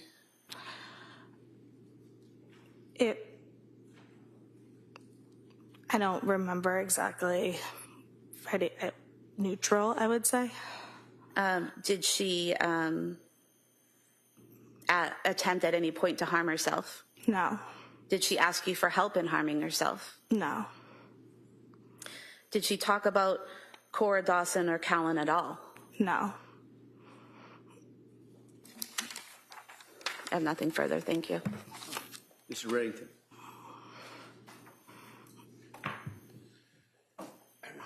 Good afternoon. You're nervous. Don't be. Okay. You guys go back how far? Almost 29 years. And over those 29 years, knowing Lindsay when you guys were in grammar school, I guess, and high school, and then you went off to college and you had your families and your marriages, tell us what your opinion was of her as a person. I knew her as a good person, a good friend, a good mom. And you had occasion to see her with her kids and how she acted with her kids, Cora, up till Callan? Yes. And did you ever observe anything out of the ordinary, or did she appear to be a loving person and taking care of her kids? I never saw anything out of the ordinary.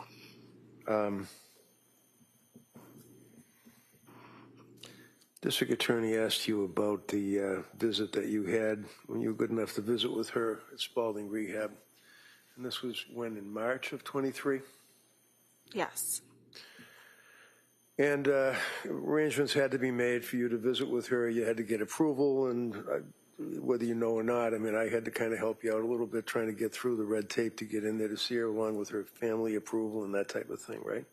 I don't recall any of that. But you were able to get in? Yes. To visit with her. And this would have been in the beginning of March, if you know, the middle of March, the end? I don't recall the exact time. Was she able to walk around and ambulate, or was she in a wheelchair, or what was her condition? Was she in bed? She was in a wheelchair. She was sitting up the entire visit.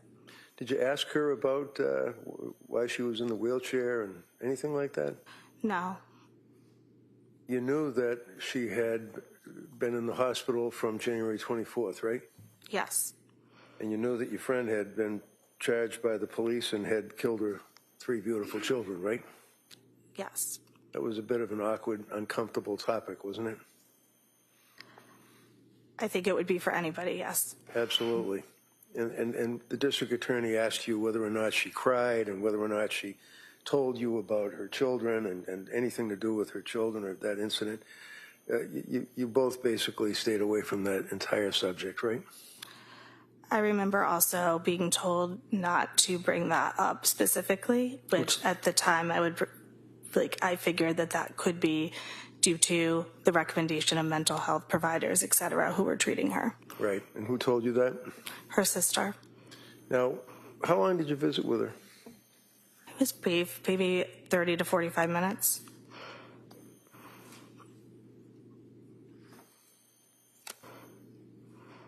That's all I have. Wait a minute.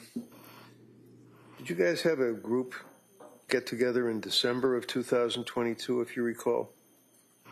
I don't recall. Do you recall seeing her after Thanksgiving around that time frame in December of 22?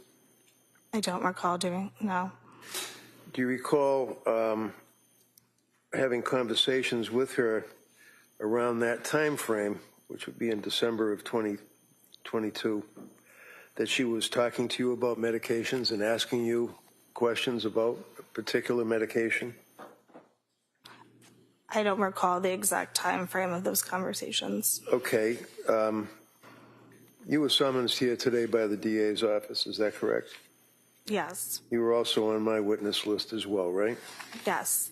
And when I ask you about the conversations, the reason is you were questioned by the state police back in January of 23. Do you remember that? Yes. And one of the troopers had asked you whether or not you had any conversations with Lindsay, your friend, about medications, and you indicated that, and I quote, page 12, she knows that I'm pretty open about mental health, that I'm a big advocate of mental health, and she asked me if I knew, like you know, if I had tried a medication. Do you remember saying that? Yes. Okay. Does that refresh your memory at all as to approximately what time, when that was? Would that have been in December of 22, after Thanksgiving? I don't know. I still don't recall the exact time, but I do remember that being a conversation that we had. Okay. Do you remember where you had the conversation? It was over text message. Okay. Do you recall her asking you what your experience was? Because you had some knowledge of medications, correct? as a patient. Okay. And as a result of that and being close and good friends, that she had asked you what your experience was, and again, it's page 13, and she would say, how was your experience? Did you ever take this? What was your experience with this? That type of thing. Do you remember that? That conversation? I don't recall the specific conversation. Do you recall the medication that she asked you about? Yes. What was that? I remember it being Lexapro. Do you recall in your text message exchange that she had asked you about or told you about some of the medications that she was taking and that there were some difficulties with it? Yes.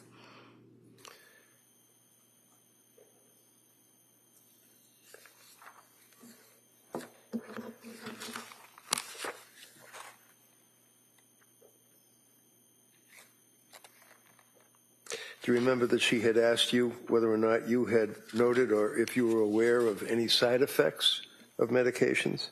I don't recall. And after those text threads and with that understanding, being as close to Lindsay as you were, she then confided in you that she was having dark thoughts, as I think was the expression? That was a long time after the conversation that we had about the medication. I do remember that being the first time I had heard any concern around her mental health up until that point. Okay, and what point was that, if you remember? Can you restate the question? Sure. Let me ask it this way. When she told you that she was having problems or difficulties with the medication and when she was telling you that she was having dark thoughts, do you remember when that was? Towards the end of January 2023. Okay. Do you remember, was that in person or was that a message, text message? Over text message. Did she explicate or did she explain what the dark thoughts were? No. And the next time you saw her after that was at the hospital rehab, correct? Yes. Thank you, ma'am. That's all I have. Counsel? All right, thank you, ma'am. You may step down.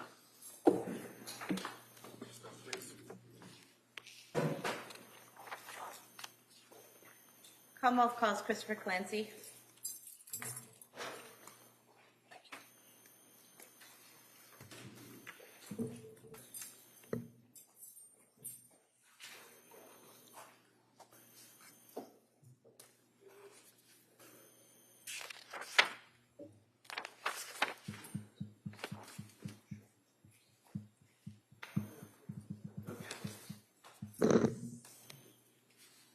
Good afternoon, sir. Can you stop right there, raise your right hand for the clerk, please? Good afternoon. Do you solemnly swear that the testimony in the evidence you will give to the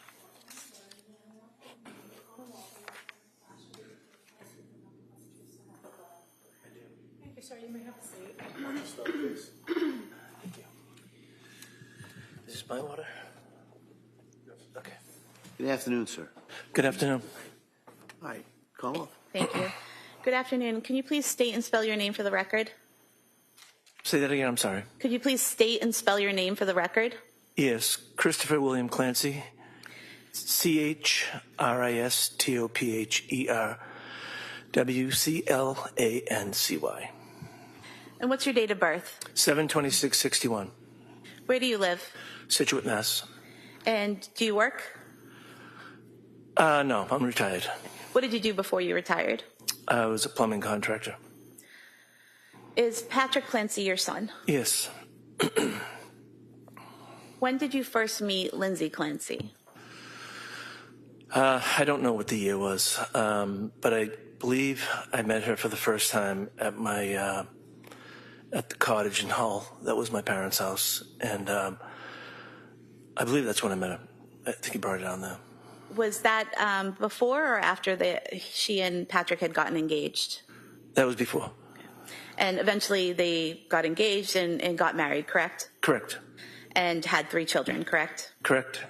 So I want to direct your attention to the time frame after Callan was born in May of 2022. Did you have a chance to observe Lindsay interact with Callan? Yes. And what was Lindsay like with Callan? She was very mothering. And was she protective? I would say yes, like any mother would be. Do you recall describing her previously as very protective of him? I would say that she was very protective of him. Was she, in terms of how protective she was of Callan versus Dawson and Cora, was she more, less, or the same? I would say she was more of the same when the babies were little, when the babies were young. So was that something typical when she would have one of the children? She'd be very protective when they were first born? Yes, I think that's like any other mother, though. And how often would you see the family? We saw them regularly. They lived not too far from us. They lived in Weymouth first, and we saw them regularly. And then eventually they moved to Duxbury? Yes. And directing your attention to the time frame between November 16th, 2022 and Thanksgiving of that year, did you see them at your house? I think they did come up to our house one time. Might have been a Saturday or a Sunday. Okay. And why did they come over that day? I think they just came over to say hi.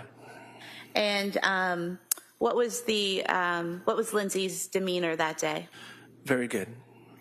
And was there any difference in her behavior or speech pattern than what you'd seen with her previously? Not that day. And how was that visit? Very good. Did you then see them at or around Thanksgiving? Yes, we did. Okay. And where was that? That was at my daughter Laura's house in Hamilton. I'm sorry, I didn't mean in Hamilton. And did you interact with Lindsay that day? Yes. What was her demeanor that day? She seemed a little, how do you say it? Let me think for a minute. She seemed quiet. Okay. And did she seem to interact with everyone there as she normally would? Yeah, she was very close with my daughters and her sister-in-law. Do you recall them wearing coordinating shirts that day? I think so. And during dinner that day, did you make observations of Lindsay getting the kids settled down for dinner? I did. And did you see her interact with Dawson? Yes, I did. And can you describe that interaction, please? Mm-hmm.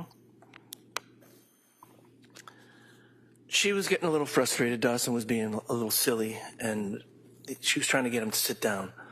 And she was just a little bit getting frustrated with him, and I noticed it, so I got up to help her. And when you saw her getting frustrated with him, did you see her do something to get him seated? She took him by the arm to get him seated. It wasn't anything crazy. Right. You know. It's not like she hit him or anything like that. No. Right? She just took his arm and guided him to the seat. Is that correct? Correct. But you could see that she was frustrated. Correct? I could. And so you stepped in to help her, right? Correct. And what did you do to help? I got her a plate, I believe. There were a lot of people, so it was just a little chaotic. Now, directing your attention to the weekend before Christmas 2022, did you stop by their home that weekend? I believe we did, yeah. And who was there? Her parents. So it'd be Lindsay's parents, Lindsay, Patrick, and the kids? Yes. And were you by yourself or with your wife? I was with my wife. And was there a specific point for everyone stopping by and gathering that day? I don't recall that. Okay. Were you and your wife checking in or helping out that day? We might have just been going down to check on things. Okay. Did you know that there were some struggles going on at that point? I did. And did you know that Lindsay was, specifically Lindsay was having some struggles at that point? Yes. Did you stop by again a few nights before Christmas? I thought that's the night you were talking about. Yes, I guess we did. Okay. And when you stopped by the night before Christmas, do you recall who was there that day? I think the same people, but I'm not positive. So Lindsay's parents, Lindsay, Patrick, and the kids? Yes. And what was Lindsay's demeanor that day? It was okay. It wasn't terrible.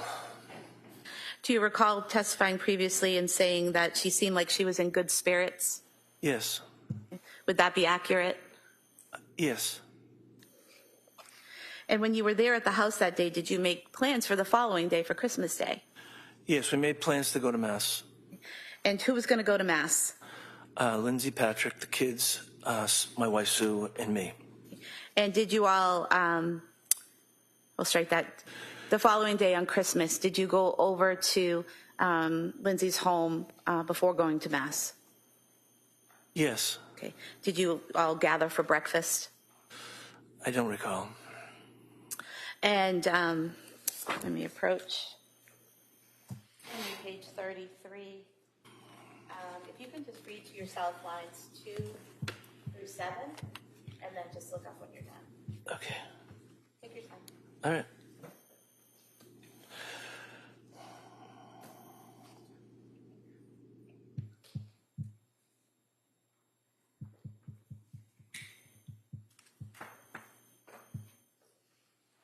Okay. Does that refresh your memory, sir? Yes. So did you go over that day for breakfast? Yes. And how was Lindsay's demeanor that day? It was good. She looked beautiful. She had a beautiful dress on. And do you recall saying previously she seemed very happy that day? Yes, she did. And after breakfast, did everyone go to church as planned? Yes. And how were the children in church? Fantastic. Very well behaved? Very well. And then after church, did you have a conversation with Lindsay outside of the church? I think we talked a little bit. I don't remember what we said, but we were going our separate ways. Do you recall saying previously that Lindsay said she was glad she came and she really loved it? Yes. What was her demeanor while she was engaging with you after Mass? She was quiet. She said that she liked the Mass and she was really happy that she went. And do you recall saying before that, strike that, do you recall after that conversation, you guys hugged each other and went your separate ways? Yes.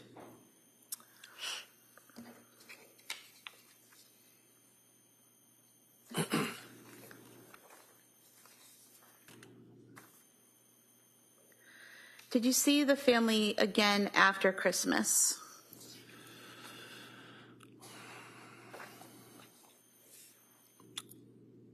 I'm not sure. I'm not sure. Did you go to Cora's birthday party? No. Was it more of a kids gathering at a trampoline place? That's what I heard. Okay. Yeah. All right. Did you have plans to see them Tuesday, January 24th, 2023? No.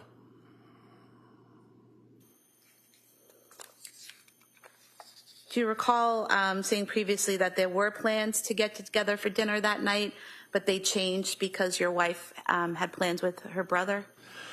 No, we never had plans to go there Tuesday night. They asked us to come to the Tuesday night, but we already had plans with Sue's sister Joan. Okay, so there weren't set plans, but you were asked to come to their house that night? Yeah. Okay. And then you couldn't go because you had other plans? Right, we were going to make it for Friday. Thank you for clarifying that. In terms of your interaction with Lindsay and Patrick and the kids, while there were some struggles going on, did you and your wife offer to take the kids to your house overnight to kind of give them a break? I did mention that to my son. And was that offer declined? Yes. And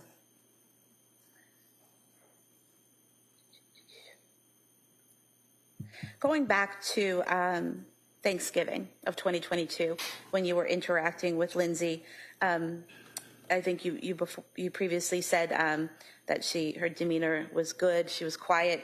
Did you also say at one point she had a little blankness to her at times? She seemed to at times. And can you tell us like what that was? Just like a stare. Kind of staring off into the distance, distracted? No, just not totally interacting. You know, just sort of. Okay. So at some points. Almost like nervous, kind of like. Nerves. Almost just like, you know, something like that. Okay. So at some points she was staring a little, seemed a little nervous, but then in other times she was interacting with everyone as she normally would? Pretty much. Okay.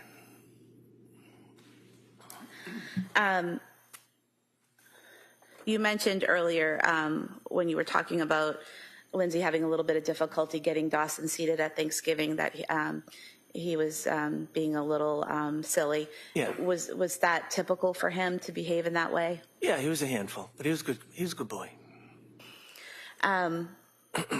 Going back to the night of January 24th, 2023, at some point in time that night, did you get a phone call from Patrick? In January? January 24th, 2023. Yes. Go ahead. Yes, we did. And what was his demeanor during that call? Is this the night of the? Yes. Okay. Yes. It was terrible. And did you and your wife leave your home and head to the hospital to be with him? Yes. Thank you. Attorney Reddington. Thank you. Good afternoon. Good afternoon. Mr. Clancy, just a couple of questions. You were summoned to be here by the DA, is that correct? Correct. And you gave statements to whoever wanted statements. You were very cooperative with the investigation, is that right? Yes. And being as you're the obviously grandfather and father of Pat, over the years from the time they were dating, engaged, married, kids, you and your wife were pretty close with both of them, were you not? Yes. Do you have an opinion as to how Lindsay was as a mother that you could see? She was very, very good. She fed them great. She did a lot of things with them. They did like the all-American family.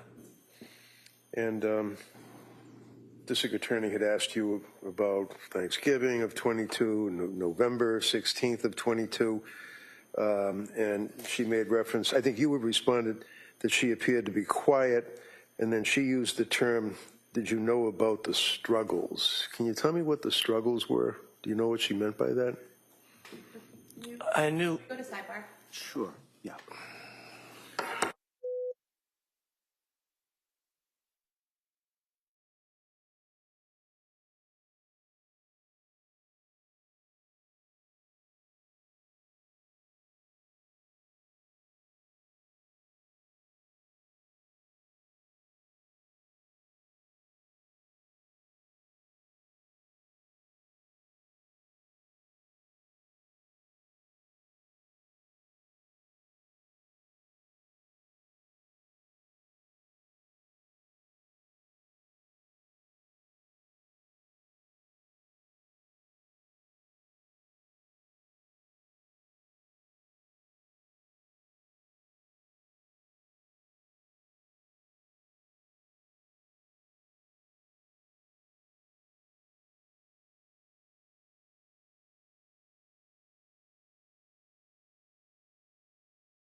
Thank you, sir. I think I was asking you about the word "the struggles," and can you just tell the jury what was meant by the struggles? I knew she was having a hard time sleeping. I knew she just didn't feel well.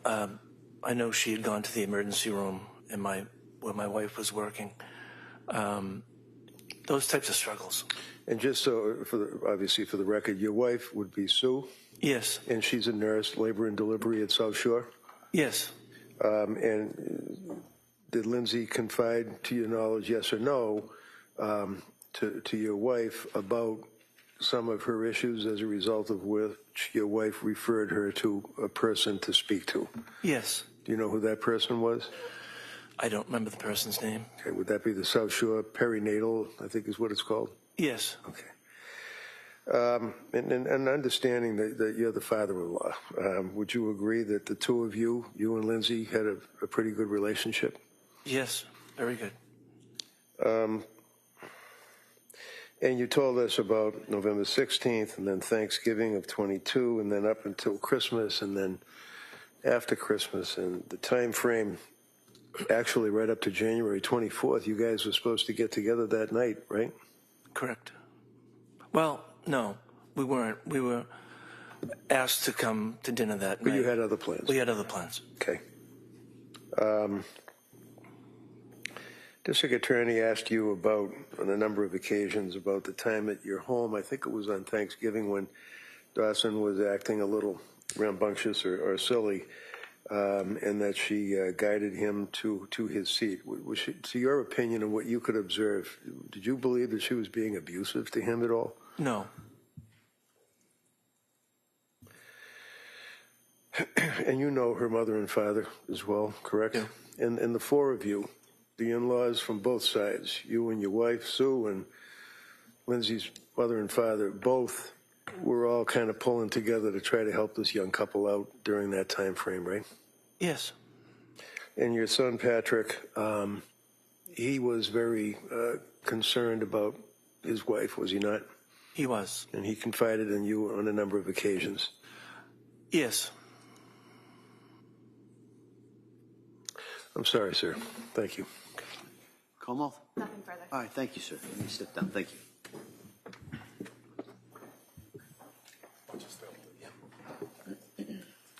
Como, could I see you over here just scheduling?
Start the next witness for just a couple of minutes. And we're going to break till 2 o'clock.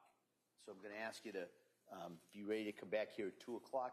Same instructions I've been giving you the whole time during the break.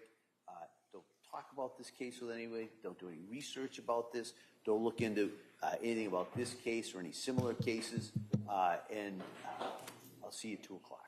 We have a next break. Okay? Thank you. Court, all rise. Good.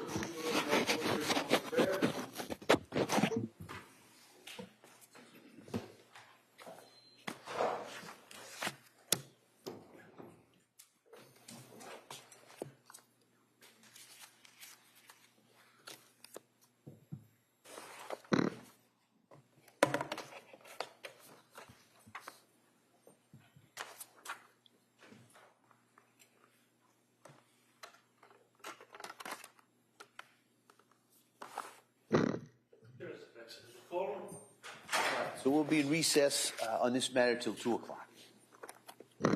Hold all right. Recess, folks.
court is back in session. You may be seated.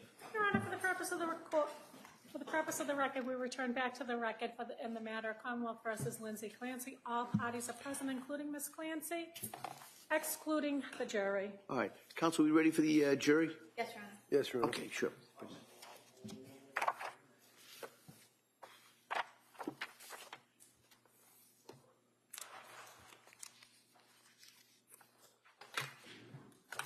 Court, all rise. Jurors enter.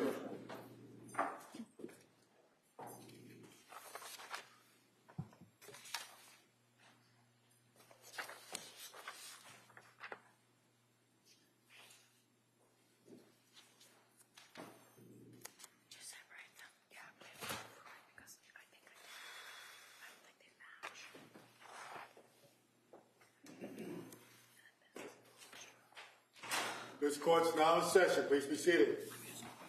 Good afternoon, Your Honor. For the purpose of the record, we return back to the trial of Commonwealth versus Lindsay Clancy. All parties are present, including the defendant and including 18 jurors. Madam Clerk, thank you. Members of the jury, good afternoon. We're going to return to the case. Attorney Sprague. Thank you, Your Honor. Commonwealth calls Kyle Carney.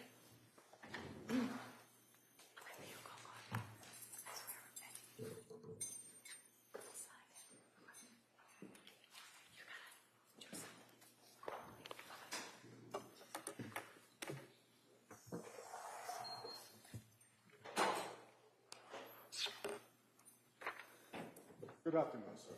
Stop right here with the right hand to the clerk, please. Good afternoon. Do you solemnly swear that the testimony and the evidence you shall give to the court and the jury in the matter now pending between the Commonwealth and the defendant partially the truth and the truth to help you God? Thank you, sir. You may have a seat. Watch your step, please. Excuse me, can we proceed? Sure. All right, good afternoon, sir.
If I may.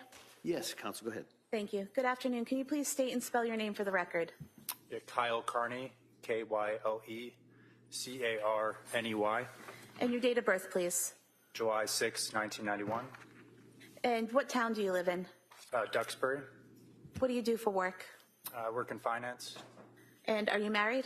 Yes. Who's your wife? Sarah Carney. And you have children? Yes. Does your family, or did your family know the Clancy family? Yes. And did you know them through your friendship with Patrick Clancy? Yes. When did you meet Patrick Clancy? 2009. And how did you meet? We went to college together. And after going through college together, did you remain friends after school? Yes. And eventually, did you end up living in Duxbury at the same time Patrick and his family lived in Duxbury? Yes. When did you meet Lindsay Clancy? Maybe 12 years ago. Did you meet them before they were married? Did you meet Lindsay before she married Patrick? Yes. Okay. And then obviously you knew them after they got married and as they had their children? Yes. How often would you see Patrick and his family while you were both living in Duxbury? Maybe every other month. And would you interact with Lindsay Clancy during those gatherings? Yes. And what was her typical demeanor? Kind, caring, Did you ever see any changes, significant changes in her behavior or demeanor when you would interact with her? No. Did you notice any changes in Lindsay Clancy after the birth of Cora or Dawson? No. Directing your attention to after Callan Clancy was born, did you interact with the Clancy family that summer? Yes. And how so? Maybe beach dinners. It's hard to recall exactly. So you said beach dinners, is that what you said? Yes. So basically families gathering together at the beach, having dinner, interacting with each other, is that right? Sure. How often would you do that during the summer of 2022? I couldn't tell you exactly. More than once? Yeah, like at least monthly. Okay. Did you also go fishing with Patrick during that time? Yes. Over the summer of 2022, did you notice any differences in in Lindsay Clancy's demeanor or behavior? No. Throughout the fall of 2022 into the beginning of January 2023, would you see Patrick Clancy? Yes. How often did you see him? Again, maybe once a month, maybe. And directing your attention to Sunday, January 22nd, 2023, did you have a small gathering at your home? Yes, their family came over to my house. Okay. And when you say their family, are you talking about Patrick Clancy and Lindsay Clancy? And Cora and Dawson, too. Callan didn't join them? No. Was he home with Lindsay's parents? Yes. And what was the purpose of gathering that day? Just to socialize. It was a nice day out. I was having a fire to burn some brush in my backyard, and thought it'd be nice to invite them to come over and get the kids out and enjoy a nice day. And what was Lindsay's demeanor that day? I'd say quieter than normal. And do you recall saying previously that the weekend was fairly normal, that Lindsay had always been a little tough to get a beat on, kind of quiet, but you were in the kitchen talking and it seemed normal? I mean, in the kitchen, we had a conversation, and that was normal. Normal, okay. Do you recall describing the day previously as a perfectly normal afternoon, really nice? It was a nice day, yeah. Okay. And so there was nothing out of the normal that happened that day in terms of Lindsay's behavior or demeanor? Her behavior, demeanor appeared normal. Okay. Did you have any problems communicating with her when you had conversation in the kitchen? No. Okay. How long was the family there at your house that day? Maybe a few hours. And during that time, I believe you described it previously as a normal, great day. Would that be accurate? Yes. Okay. Thank you. Mr. Reddington? I have no questions. Thank you, sir. All right. Thank you, sir. You may step down. Thank you. Thanks. Watch your stuff, please.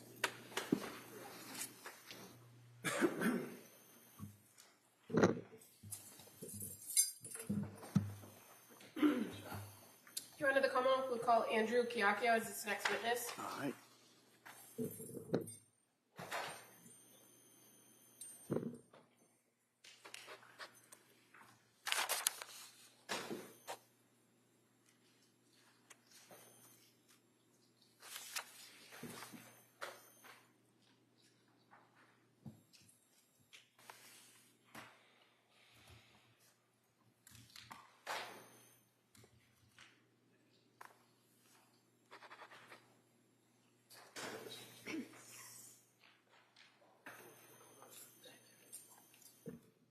Good afternoon, sir. Stop right there, raise your right hand for the clerk, please. Good afternoon. Do you solemnly swear that the testimony and the evidence you shall give to the court and the jury, no matter what kind of issue the Commonwealth will defend the class will be to Thank you, sir. You may have a seat. All right, good afternoon, sir. Good afternoon, Your Honor. Thank you. Good afternoon, sir. Can you tell the jurors your first and last name? Andrew Chiacchio, Can you please spell your last name for the record? Chiachio. And what do you do for work? I work for the state police And how long have you been with the state police? since December of 2013. And what's your current assignment?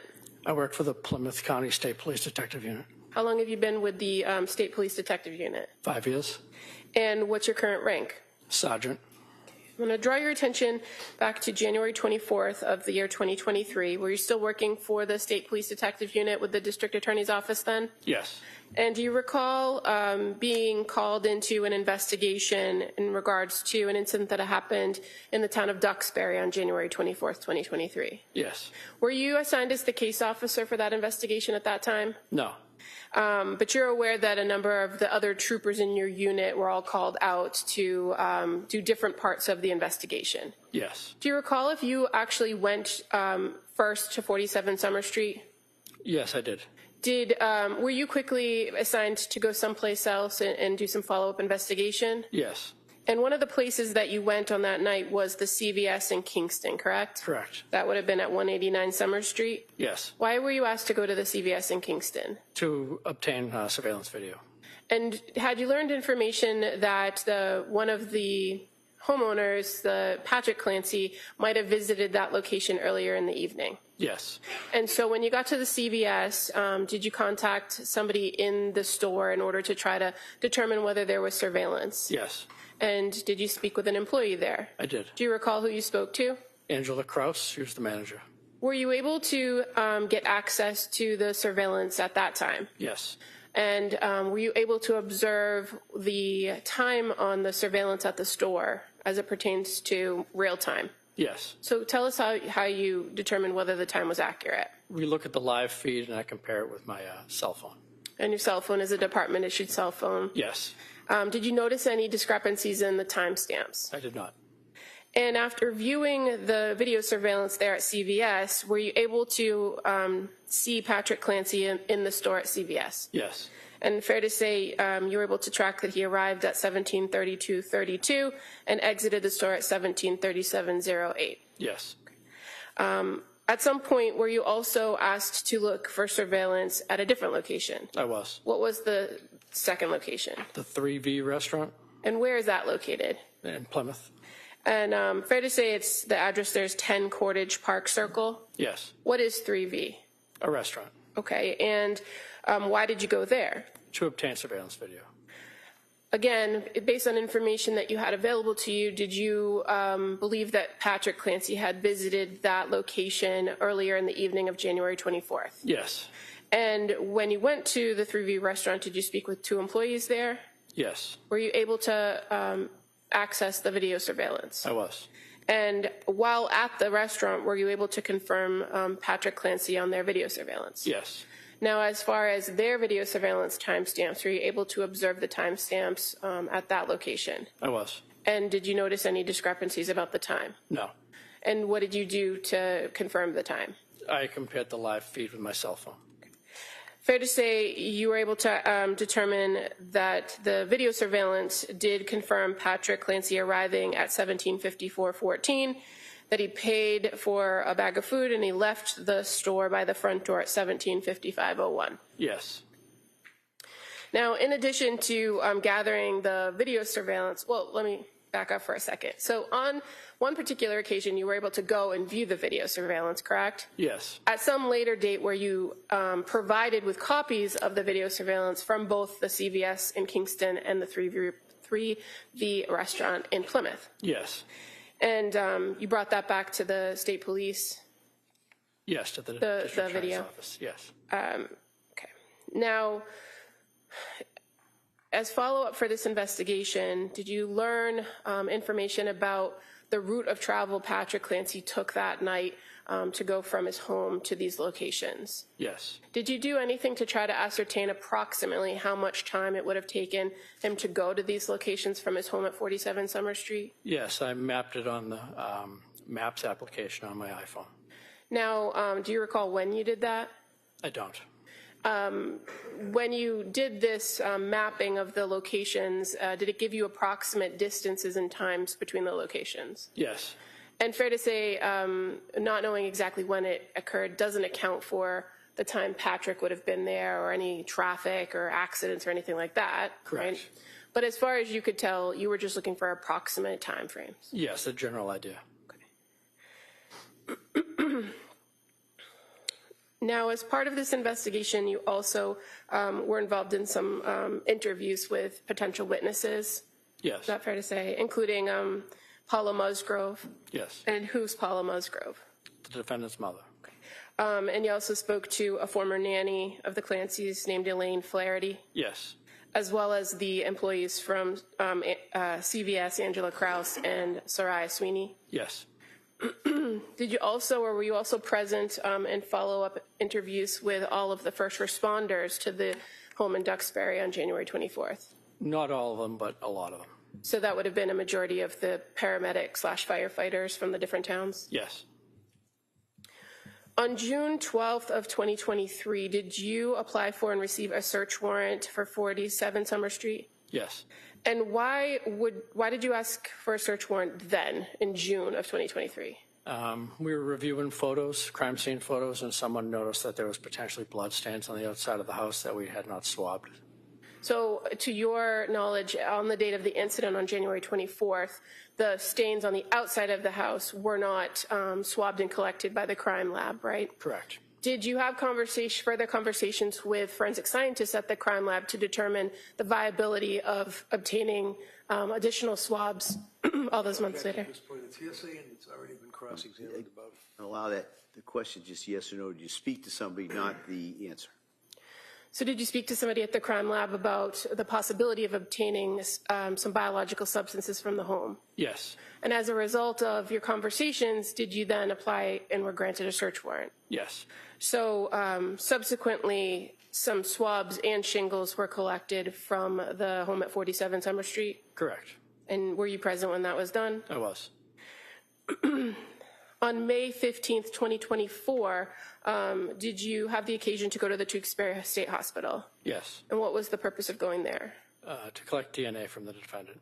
And is there a particular procedure that you, as an investigator, use in order to collect a DNA sample from somebody? Yeah, we use a DNA collection kit. It has a foam swab that you use to swab the inside of a person's mouth to collect saliva. That's then transferred to a collection card. We let it dry, then seal the kit. So the swab kind of looks like a lollipop? Yes. With a foam and... Yes. And you're trained on how to swab the inside of a person's cheek on both sides in order to obtain an adequate sample? Yes. And you did that in this case? I did. Who did you collect the sample from? The defendant. And that would be Lindsay Clancy? Correct. Were other people present when you did this? Yes. Who were they? Sergeant Josh McElligan, DPH Police Chief Michael Riggs, and Attorney Reddington. What did you do with the sample that was collected from the defendant on May 15th, 2024 at the Tewksbury State Hospital? It was placed in a temporary evidence at the DA's office. Was that sample then later transported to the State Police Crime Lab? Yes. Now, another thing that you did in this investigation sometime later was seek search warrants to Facebook, or what's known as Meta, correct? Correct. As well as a particular Facebook group called Attachment Parenting for Littles. Correct. As a result of that warrant, did you receive data back from Facebook? I did. And were you able to confirm a Facebook page in the name of Lindsay Marie Clancy? Yes. Were you also able to confirm that there's a particular post by the person named Lindsay Marie Clancy, or the Facebook page Lindsay Marie Clancy, on May 5th, 2021, to the Attachment Parenting for Littles group? Yes. I'm just going to approach. May? You may. I have no problem with the phone. No objection? Okay. I'm just going to show you a document. Is that familiar to you? Yes. And is this the Facebook post posted by Lindsay Marie Clancy on May 5th, 2021? It is. I move to admit this as the next exhibit. No objection? That may be admitted.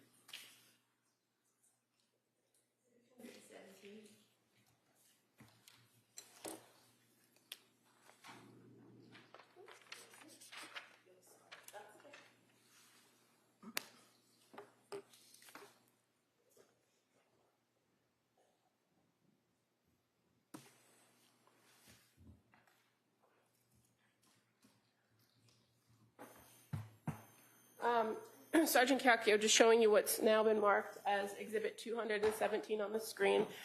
Is that a Facebook post from the Attachment Parenting for Littles Facebook group? Yes. And through the information you received from the search warrant return, you were able to locate the content of this post in the records for the Attachment Parenting for Littles and confirm that it also appeared to be authored by Lindsay Marie Clancy, correct? Correct. Or by the Facebook page of Lindsay Marie Clancy. Yes. And fair to say it reads, "Hello, lovely parents. I'm looking for some advice, solidarity, ideas, something, anything. I'm truly finding my 19-month-old to be the most difficult human I've ever encountered. I mean that with all love in my heart, but I honestly cannot make it through a day without getting so frustrated with him. He's not my first child, so not to compare, because I know that every child is different, but just for background, this isn't my first rodeo. Every single thing with him is a battle, and it has been this way for a while, since he was maybe 8 months old. I really try to pick my battles and only do what's completely necessary, but I mean everything, getting out of his crib in the morning and going downstairs, changing his diaper, getting him dressed, getting him in his seat to eat, getting him in the car seat, getting him out of the car seat, putting on his jacket and shoes to go outside, having him come inside when it's time, going to sleep for his nap, and at night, he fights me every step of the way with all these normal daily activities. It constantly feels like I have to force him to do these things, which feels so wrong, but he is always fighting me and crying about doing these very normal things." You recall seeing that message in the records? I do. And fair to say there was some comments to the records and also an acknowledgement by the person with the Facebook page, Lindsay Marie Clancy, thanking the contributors for their advice. Yes.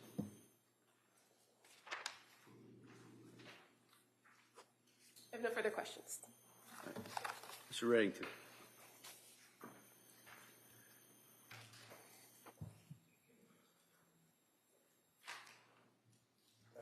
Good afternoon, sir. So this would be Exhibit 217, which is the Parenting for Littles post by Lindsay, correct? Correct. And this was back in May of 2021? Yes. And she was talking about her son, who at the time was 19 months old? That's correct. Now, as a state police officer, you know how to investigate things, right?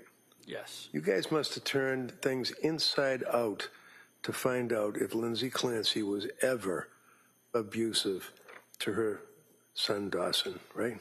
That's correct. Found nothing, did you? No. Thank you. That's all I have. Anything on that? No, thank you. Thank you, sir. You may step down. Thank you, Your Honor. I'll just stop, please, sir. Sure.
All right.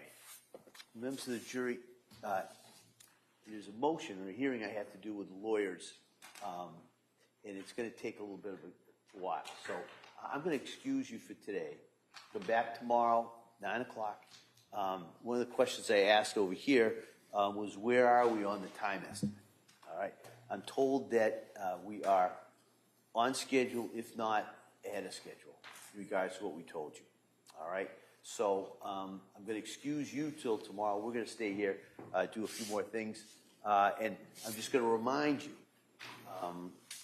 as I've said every night, you have to have an open mind. Don't talk about this with anyone. Don't do any research about anything. If you see anything about this case or any similar cases, don't read, listen, or watch anything in regards to that. Don't do any research on this or any matters that you have or questions you have in your mind. Don't take any field trips. Don't happen to just be driving by certain areas that you think you want to double check. We've done that. All right? You've worked so hard in this case so far. I just want you to continue to follow those instructions. And with that, I'm going to excuse you until tomorrow. I would expect, and every time I say this, I'm usually wrong, but I would expect we'd have a pretty full day tomorrow. Okay? And so with that, I hope you have a nice evening. Hope you stay cool.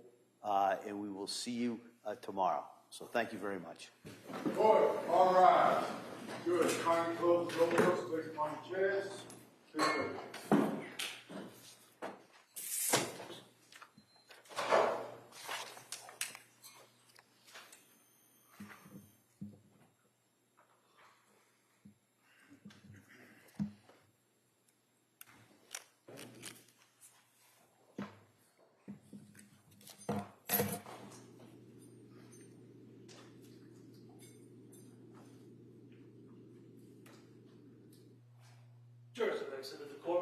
Session, please be seated. All right. So we're going to be in recess until 3 o'clock. We're going to come back. We'll have a hearing on the defendant's motion for permission to call certain witnesses. And so we'll have a hearing on that at 3 o'clock. All right. So we'll be in recess. So basically, parties can kind of get themselves oriented in regards to that motion. So we'll be in recess. Court, all rise.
session. You may be seated. Your Honor, for the purpose of the record, we return back to the matter of Commonwealth versus Lindsay Clancy. All parties are present, excluding the jury. All right. Well, what I wanted to do was hear the arguments in regards to the defendant's motion for permission to call witnesses. I know that this was filed this morning, but it's kind of hand in glove with issues that were raised a couple of weeks ago. Same, at least mentioned the same witnesses. So I'm going to hear first from the defendant. They'll hear from the Commonwealth. I will probably take it under advisement and review some of the other documents, but I want to make this decision as soon as I can, so everybody kind of can plan on how they go based on the decision. So Mr. Reddington, let me hear you first on this. Thank you. Your Honor, obviously, I don't have to belabor the obvious. This is a murder trial, very serious business, and we've all been working very hard on the discovery, which, as you can tell, is voluminous. Hundreds and hundreds and hundreds of pages of state police interviews. And I mentioned, about with the government. They have cops. They have people going out and interviewing. They have videos. They have chemists. They have detectives. They have local cops. They want a cup of coffee. They can send 5 cops down the street to get one. I'm it, except for my son Patrick, who helps me out getting coffee, all right? And the reason I sound frustrated is that they're objecting 2 weeks ago because they need time to review, to cross-examine doctors on very basic items of evidence that are their items of evidence. Not one of those witnesses is adding or bringing anything new to the discovery, if you will. And not by way of excuse, but, I am a sole practitioner. In the past, May, June, July, in the past 3 months, I've had a murder, a rape, and 2 back-to-back federal trials that ended 1 week before we impaneled on this case. I have worked really hard to pull this case together with expert witnesses, civilian witnesses, private investigators been investigating. I provide everything to them as soon as I get it, and they have been doing the same with me. I haven't objected to one thing that they have offered. They put an AutoCAD, computer animated display disc on my desk last week. I didn't complain about it, run to you and try to exclude it. I said, fine, no problem, put it in my pile and move on. That's it. So to suggest that they need time to be able to cross-examine both, I've had trials with both of these prosecutors. They're both experienced. They're very, very familiar with the trial of major criminal cases. I feel that they're more than capable of being able to cross-examine, for example, number one, Dr. Volkovich, who is a board-certified emergency medicine physician. His report indicates that he has taken a look at South Shore Hospital. He's taken a look at the Brigham and Women's Hospital. He's taken a look at the photographs. That's their evidence. That's all he looked at. And all he's doing is basically what all of their South Shore doctors came in and testified to as to the nature of the injuries, in his opinion, the type of injury that she suffered, talking about the injuries to the right and left wrist as well as the neck. In his opinion, dealing with suicide attempts, that it's a legitimate suicide attempt. There's no secrets. There's nothing new that they have to prepare to cross-examine him on. Dr. Laposada is a doctor that is well known to most of us, and I've been using Dr. Laposada's fine services for the past decade or longer.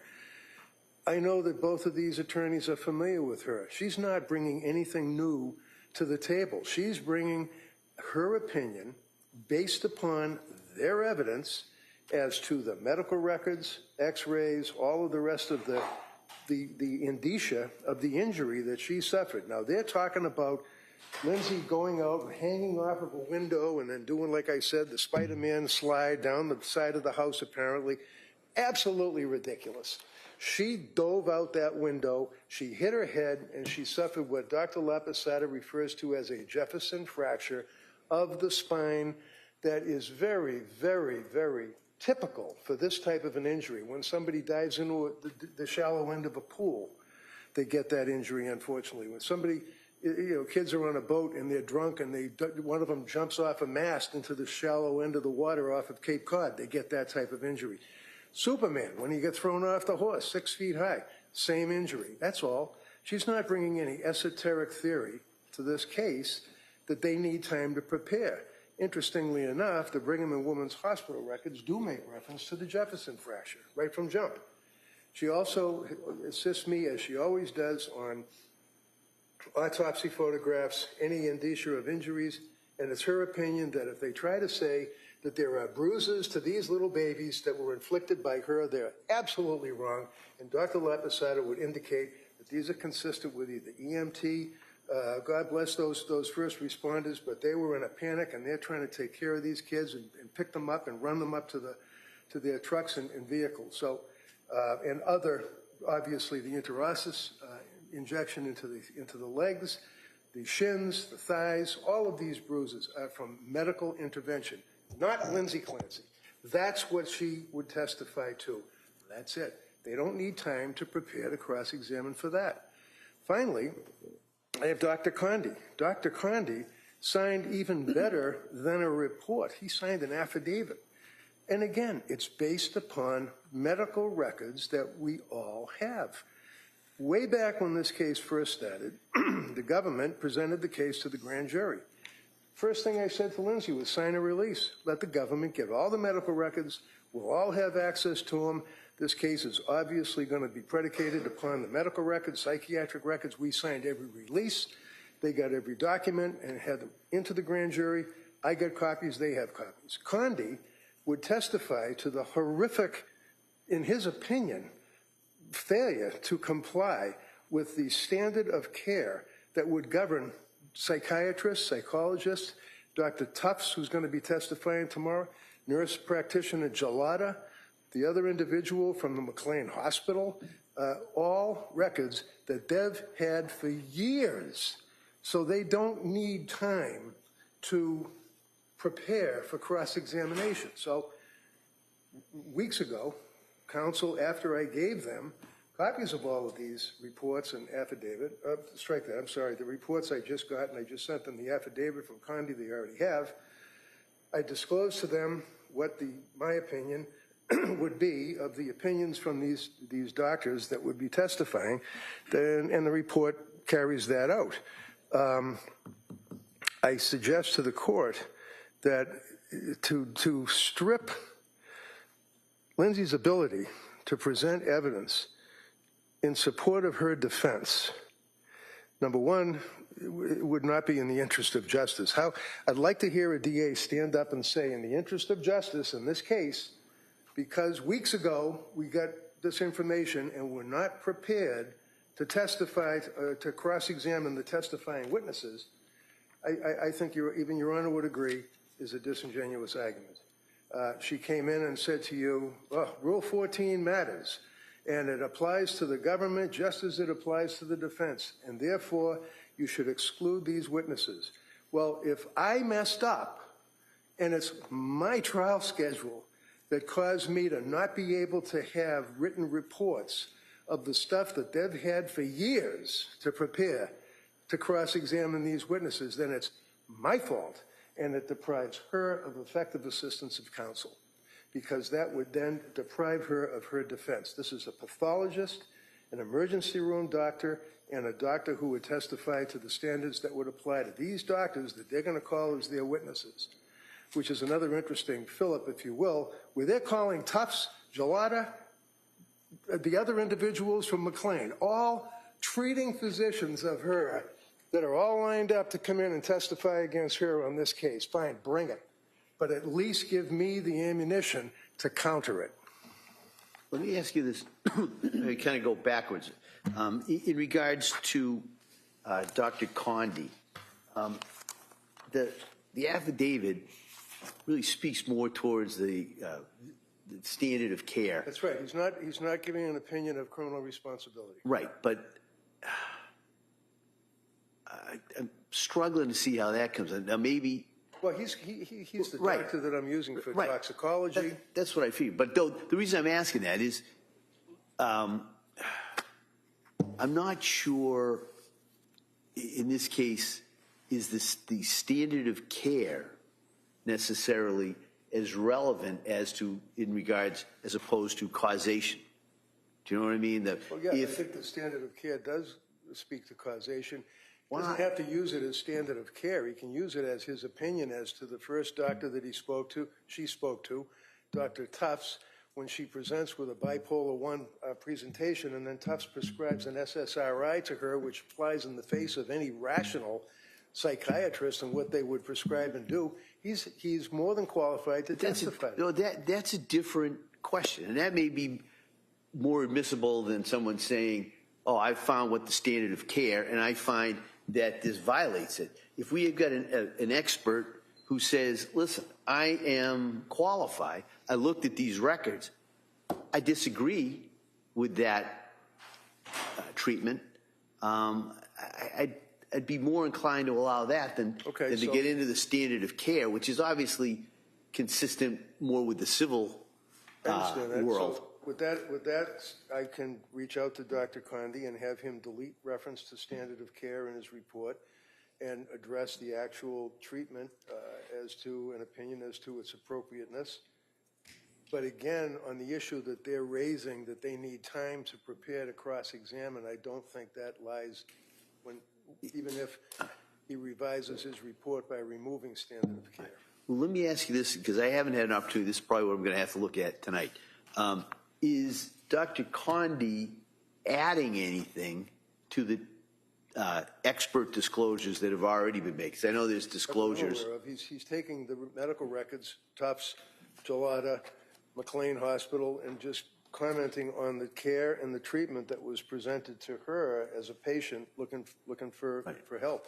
That's all he's doing. He's not adding anything. He's talking about the prescriptions that were provided to her, the SSRIs, the antipsychotics, the benzodiazepines, all of that. That's what his opinion is predicated upon, which is all of the prescriptions that the government has already introduced into evidence and is well aware of. Right, I understand, but I know that the parties have already exchanged reports months ago, and I know that everybody did that.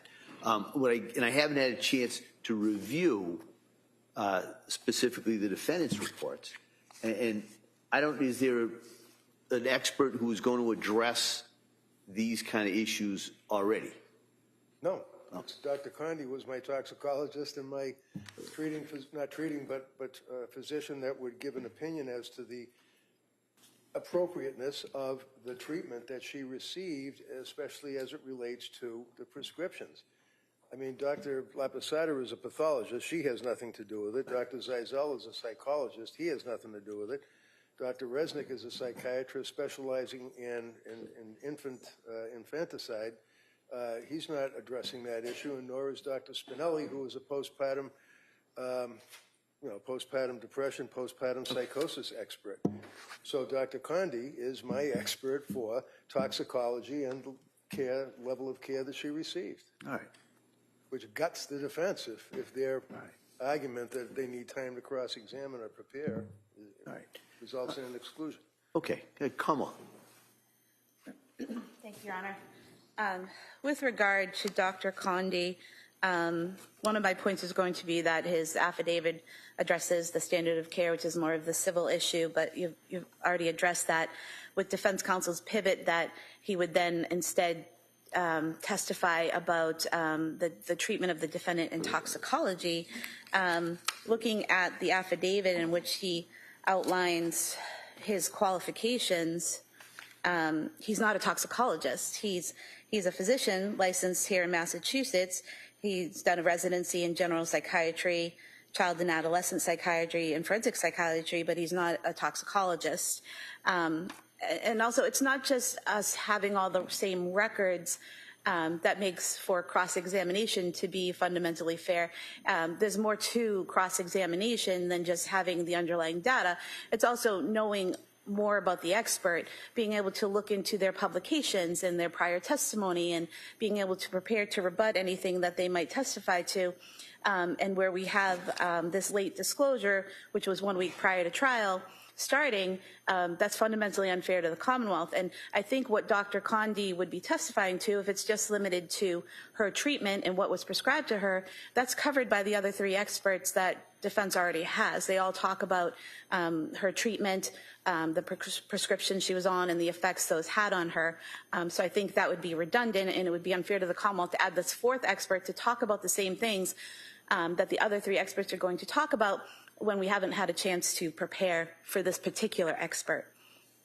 For Dr. La Posada, what we have is a 2.5-page letter to Attorney Reddington outlining her thoughts, but it doesn't say what her opinions are based on. It doesn't say which materials she's reviewed and what she's relying on. So I would suggest that it's an insufficient report. And again, with the delayed disclosure, for example, she talks about Jefferson fracture causing the injuries. Well, if we had this information previously and knew this is what they were going to argue, we could have obtained our own expert to talk about the mechanism of injury and Jefferson fractures and all of those things. But we weren't told until a week before trial that she would even potentially be a witness. And then we get this report on July 26th. That's a 2.5-page letter. But didn't we have multiple trauma surgeons, neurosurgeons who've testified, who treated her? Couldn't someone just ask, is that consistent with, and that's pretty much, if I'm looking at Dr. La Posada's note, I'm not sure I would allow in opinions regarding whether or not it's a serious suicide or not, but she does indicate it's consistent with landing on somebody, on an individual's head.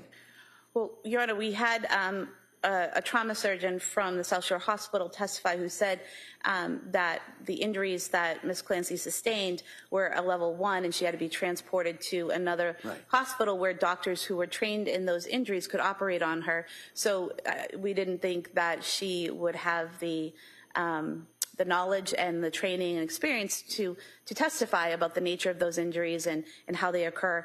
The trauma surgeon from Brigham and Women's Hospital is with the military and is overseas in the Middle East, and so was unavailable. But had we known that this was going to be an issue and they were going to allege this particular type of fracture, we would have endeavored to get another expert in replace of the doctor who treated her at Brigham and Women's. But we didn't know that this would even be an issue until a week before trial. And again, this letter is dated July 26th, and it doesn't tell us which records, which reports, or which what medical journals or training or anything that these opinions are based on. Well, that could be done by voir dire. I mean, the Commonwealth has at least inferred through their case that this was not a serious suicide attempt, right? I mean, and there's questions about whether or not somebody's hanging outside the window or not. And so why wasn't this an issue that the Commonwealth could have anticipated would come up? The position of the Commonwealth isn't that it wasn't a serious suicide attempt. It's that the methods that were chosen were insufficient to achieve the goal. And the reasons for that, we would argue in our closing. I don't think we have to disclose that theory at this point, but we've never said it wasn't a serious suicide attempt. We've never said it was a fake suicide attempt. What we've endeavored to develop from the testimony is that the methods that were chosen were methods that would be unsuccessful, but we're not saying it wasn't a serious attempt. And I think the reasons for that will become clearer when the doctors give their testimony. But it's our position that she was attempting to kill herself that night, and there are various reasons and factors where she was unsuccessful in killing herself, but successful in killing her children. But there's been all kinds of testimony regarding, it seems to be a dispute of whether or not she's hanging from the windowsill or goes out head first. There's some testimony that's been raised, even with the blood experts, and things that she may have been hanging from the windowsill. Dr. La Posada, it seems what they're seeking is those injuries are consistent with somebody who lands on their head. So would the court allow us to call a witness who's not on our witness list to rebut that evidence? Yeah, I would consider that. Yeah, Sure. I would have no problem Yeah. with that. And this is kind of what, why I didn't make a decision on this earlier, because I had to kind of see how the case develops. And this issue of how this injury occurs is certainly, it's either been specifically and explicitly raised or inferred in multiple questions. Even to the length to the part of, the cuts and things like that. It's been over and over and over. So if the Commonwealth seeks to get somebody to rebut that, I would strongly consider that. And in regards to Dr. LaPosada's opinion, we may need a voir dire in regards to, but I wouldn't imagine the voir dire would take that long. It would be, did you view, the x-rays? I mean, that kind of an injury is probably pretty clear on the x-rays or the MRIs. If we could get a list from defense counsel on what she's basing her opinion on, so we can have our witness review the same material. Let me tell you right now, it's just simple. It's just the South Shore Hospital medical records, Brigham and Women's medical records that have already been discussed with the jury. Why don't we do this, just so it's clear, because when a witness is on the stand, it's much easier to have something in writing to say, is this what you relied on? So if you could get from Dr. LaPosada what she is relying upon to form that opinion, I'm like I said, I'm inclined to allow that opinion, and I would allow then the Commonwealth to present a rebuttal witness if they seek to. And just note our objection Sure. to that, but also the third expert, what we have here is a letter dated August 4th. That's a page and a half. That's not even signed by, I believe it's Dr. Volkovich. Yeah. I'm more concerned with that is whether or not the opinion is admissible. The opinion, as I see it, is he's reviewed the medical records, and it's his opinion these are injuries that commonly observed in, the quote is, serious suicide attempts. We could delete serious. Yeah, I mean, or even suicide attempts. That's an opinion. Their doctors waxed eloquently about suicide and whether or not it's, I mean, we can delete serious. But I'm just concerned that how are we going to kind of parse out what he looked at? 100 other cases, and then we go through into all of those. So I'm going to have to take a look. That's what I'm going to take under advisement for sure. That doesn't mean he may have other opinions I'm going to have to look at. I think he talked about some of his observations as an emergency room doctor, I think, didn't he?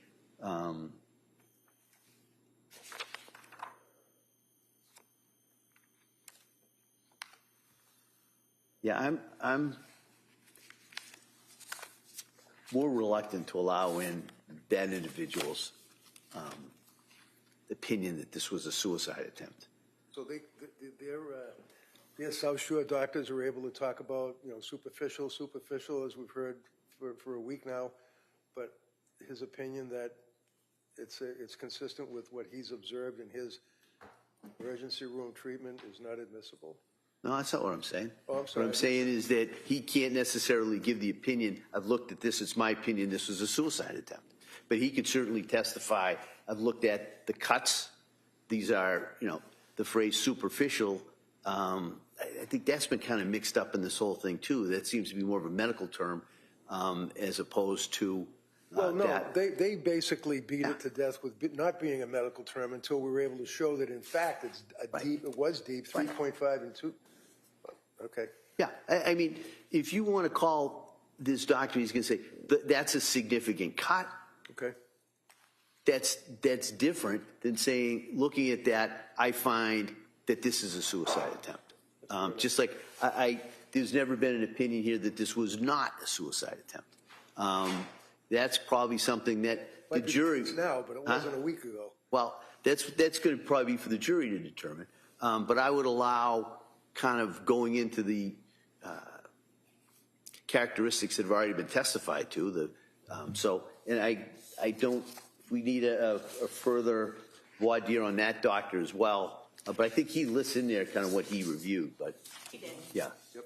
All right. Anything else in regards to those three witnesses? Nope. All right. No. So I'm going to take this under advisement, but just kind of for what I'm inclined to do is I'm going to take a look at Dr. Condi's report and compare it to some of the other reports.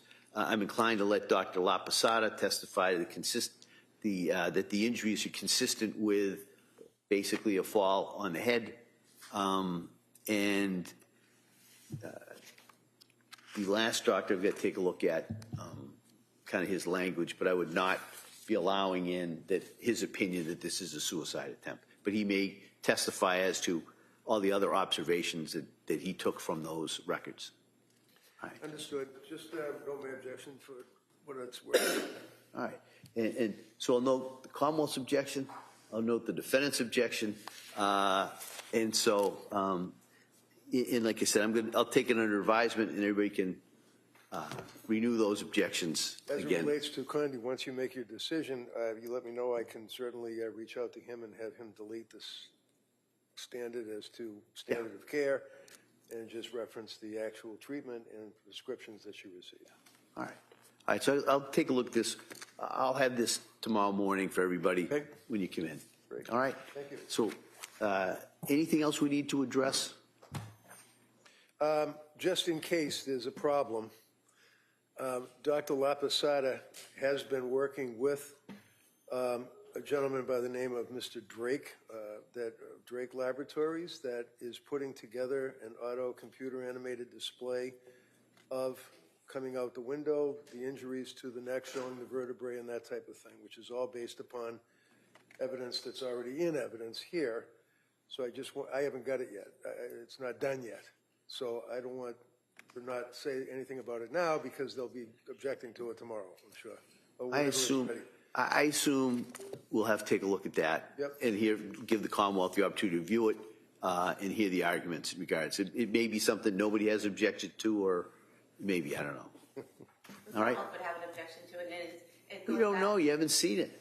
It goes back to the whole position that, you know, we have the right to, if we want to obtain another expert, and then that expert could review that material and you know, use it to form his opinion.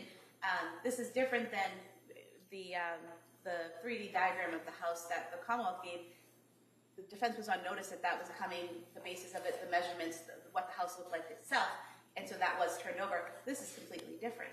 And I just note that, as I said, the medical records that the government has talks about Jefferson fracture. You might remember 2 weeks ago or 2.5 weeks ago when they first raised their objection, I told you that I can't know what they're going to argue until they argue it. So I didn't know whether or not they were going to say that it's a fake suicide or that she didn't jump out the window. I had to wait to see what their opening was. Now I know I have to rebut it. We were almost out of here till you mentioned that 3D thing. So why don't we do this? We'll wait on that. Okay. All right? I'm not committing one way or the other in regards to that. We'll see. You know, so you may be the testimony with the 3D, the testimony without the 3D. We'll just kind of see where we go. All right? All right. So thanks, everybody, for kind of buckling down and going through that so we could resolve that as best we can. I appreciate that. Thank you, Judge. So we'll be in recess on this matter till tomorrow morning at 9 o'clock. All right? Thank you. Court, all rise.